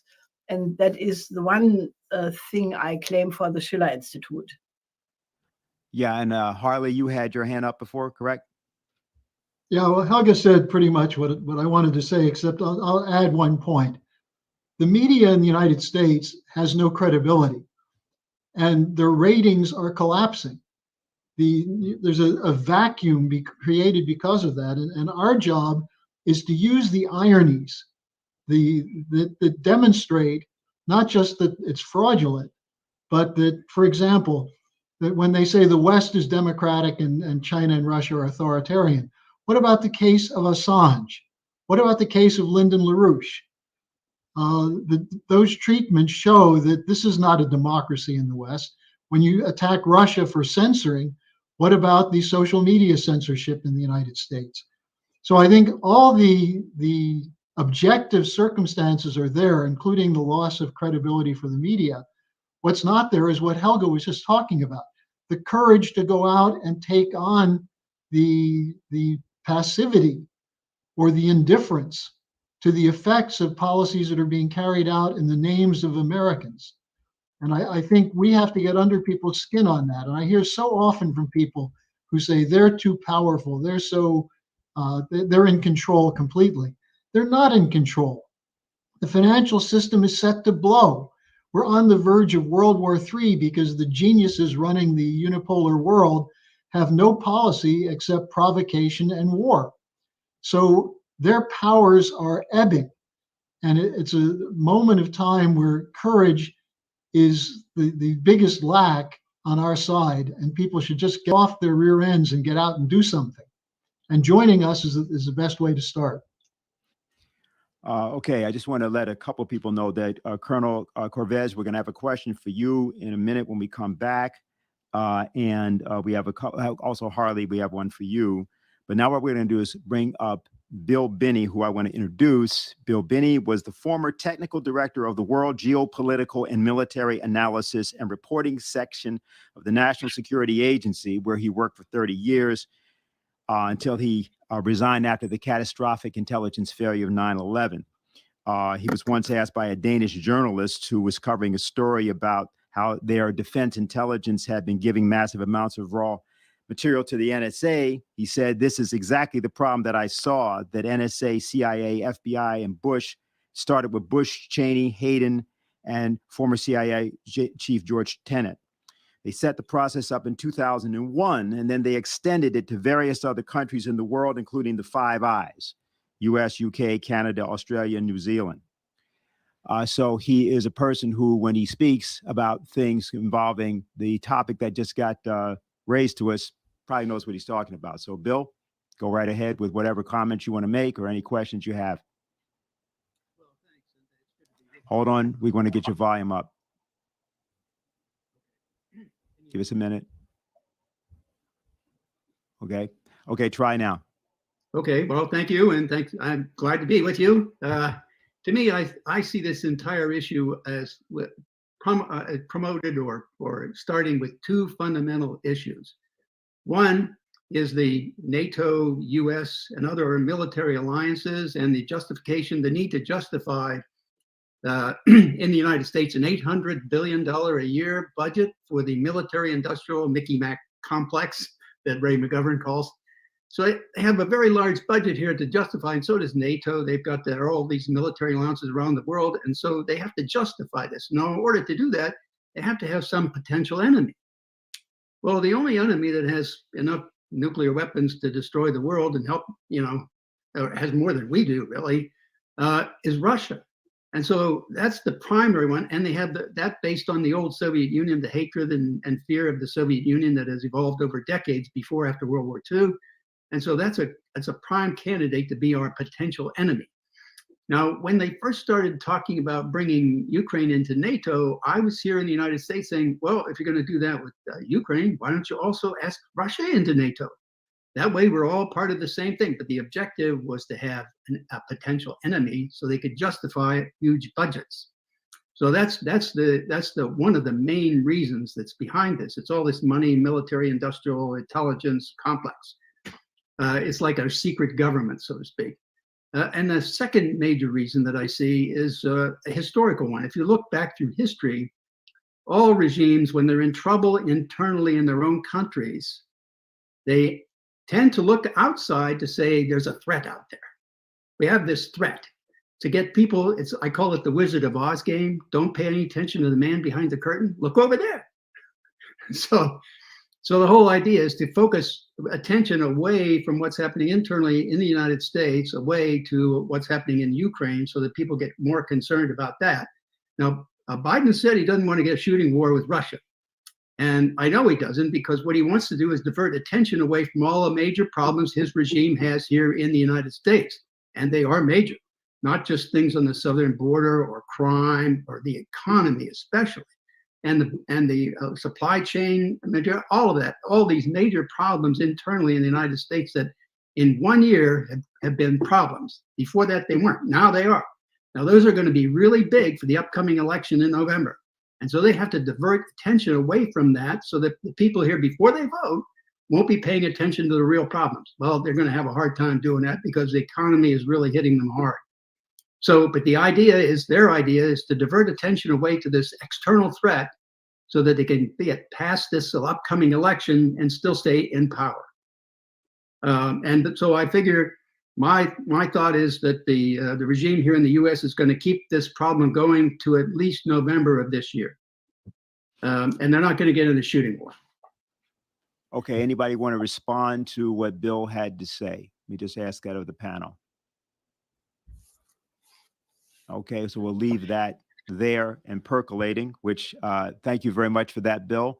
We're going to go to a question right now for Colonel Corvez. And the question was, can Colonel Corvez speak about the role that the French and President Macron are taking to try to diffuse the situation in Ukraine?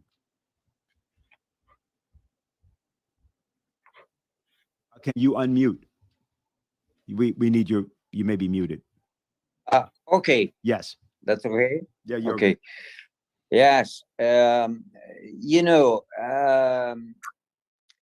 President Macron went to Moscow to meet President Putin. But actually, before the meeting already, President Putin knew that he was receiving a French president who was part of NATO.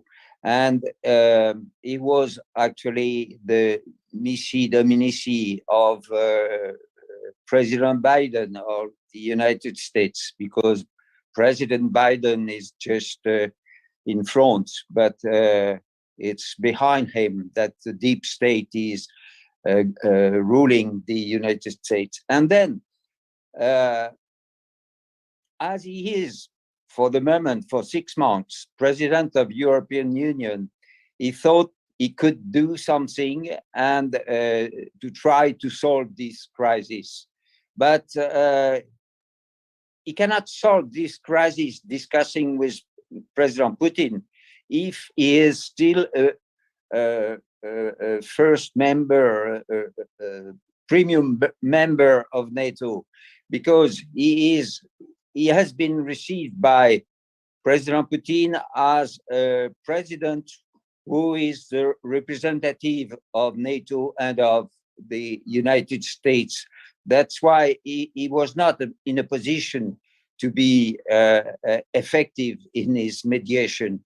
That's the difference between him and the way that President Putin received 3 days later or 4 days later, I don't remember exactly, President Bolsonaro from Brazil.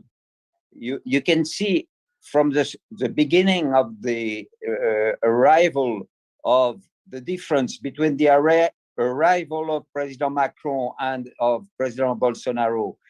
Everything was different because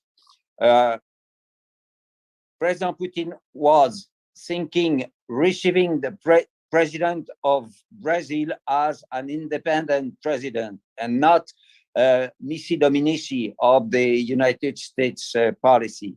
But when he was receiving President Macron, he was receiving a representative of the United States policy. That's why we in France, many people in France are working to say that we have to come back to our sovereignty and our independence, to be a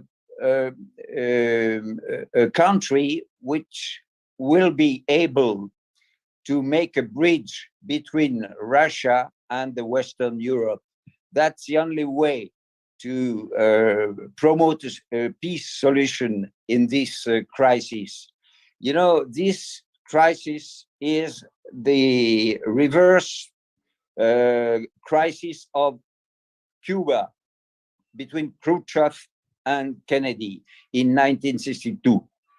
It's exactly the opposite position, because Kennedy said to Khrushchev, I cannot accept your nuclear warhead so close to my border.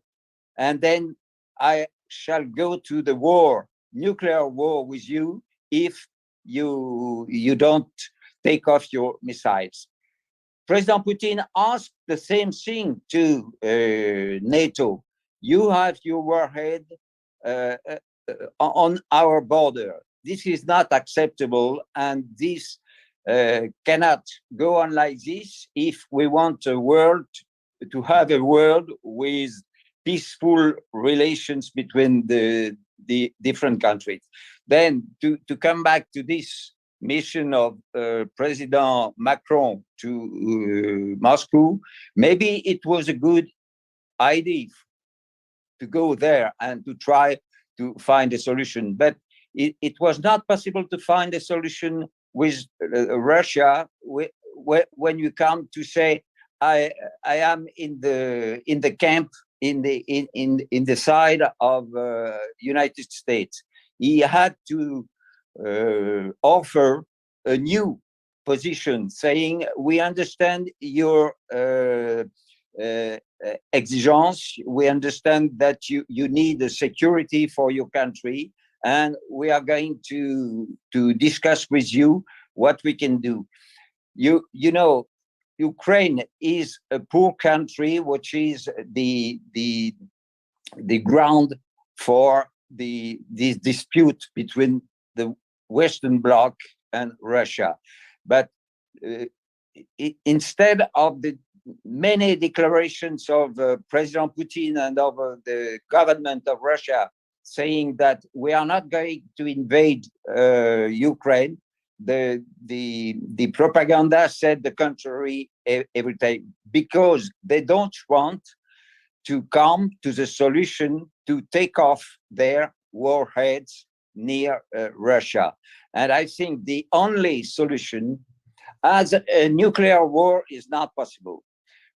Until now, the United States have imposed their views to many countries in the world, starting from Afghanistan, Iraq, Syria, Libya, and others, because these countries have no nuclear warhead to say, I don't agree with you. But look with North Korea. This is a small country, but now they have the nuclear warhead and said to the United States, you cannot attack us, because if you attack us, you will receive our nuclear warheads also. Then I think that we have to understand that the United States cannot wage a war against Russia, because it would be the apocalypse, the end of the world. Then they have to use other countries to try to reach their objectives. And Ukraine is the poor country that since 2014 and even before is used by United States policy to threaten Russia.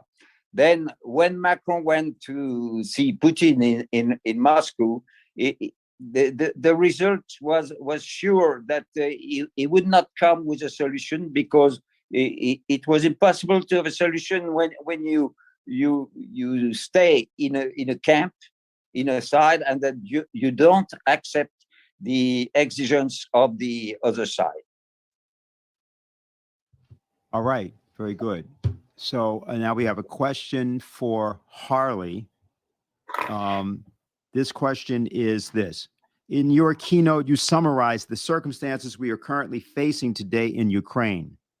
Yesterday, it was reported that over 700,000 civilians from the Donbas region were evacuated by Russia. While the mainstream media is presenting this as a, quote, false flag, it is clear that they are attempting to provoke a conflict in this region to make it appear that Russia is conducting a full-on invasion of Ukraine. But your approach is unique in the fact that you mentioned the ongoing economic crisis in Ukraine and the crisis in the transatlantic financial system generally. Why is this a critical thing to understand in respect to the strategic crisis? Well, let me go back to something that we've discussed a little bit, this idea of MICMAT, the military, industrial, congressional, intelligence, media, academic think tank approach. What we're really talking about with that is a conglomerate or a blob of corporate cartels. And these are, what we're seeing is corporations that are in debt, that have been trading financial instruments of no underlying value back and forth, and getting funds from the Federal Reserve or from other central banks to back them up so they can keep these financial assets on their books at face value. This has collapsed. It's gone. Since September 2019, trillions of dollars have been expended in financial assets loans that then turn into indefinite loans to keep the system afloat. Now, one of the interesting aspects of Ukraine is that after the Maidan revolution, or coup, what happened? The new government brought in the International Monetary Fund that imposed a shock therapy policy on Ukraine, which loaded up debt on a country at the same point that it had lost much of its industrial capability, large part of which is in eastern Ukraine. Ukraine needs $4 to $5 billion to avoid a default. Now, if you look at that on the surface, that's not a lot, given that there are trillions of dollars outstanding. But it reflects the fundamental weakness of the transatlantic financial system. And this is the corporate conglomerates that fund the academics, the media, the think tanks that churn out the narratives that we get shoved down our throats every night when we hear from the Blinkens, the Jake Sullivans, the NBC, MSNBC, CNN media. And this is, it's not objective journalism. It's an intent to sustain a narrative which keeps people helpless in the face of a crisis where they're trying to move to a whole new system. They don't want a security guarantee for Russia. They want the continued confrontation, partly because of what Bill Binney said, because they're trying to justify a huge defense budget, but also because they're trying to justify keeping a bankrupt system afloat. What Lyndon LaRouche said has to be done is the system has to be put through complete bankruptcy reorganization.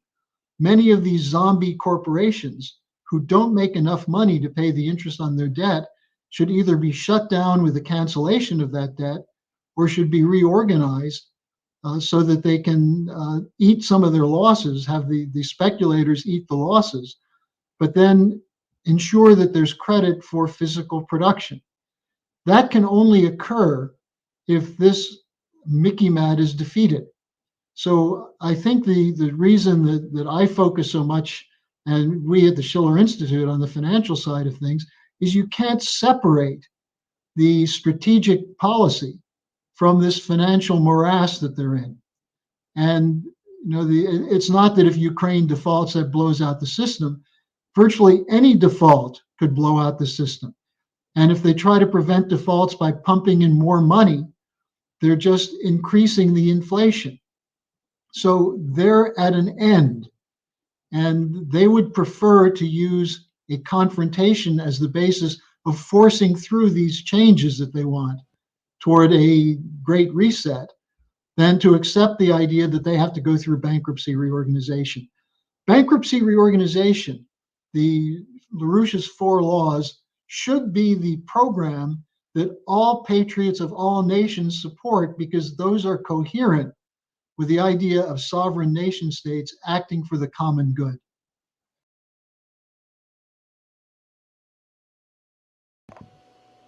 All right. I want to thank you all for tuning in. I also want to thank our good friend and media colleague Harley Schlanger for the invite to simulcast today's Schiller Institute.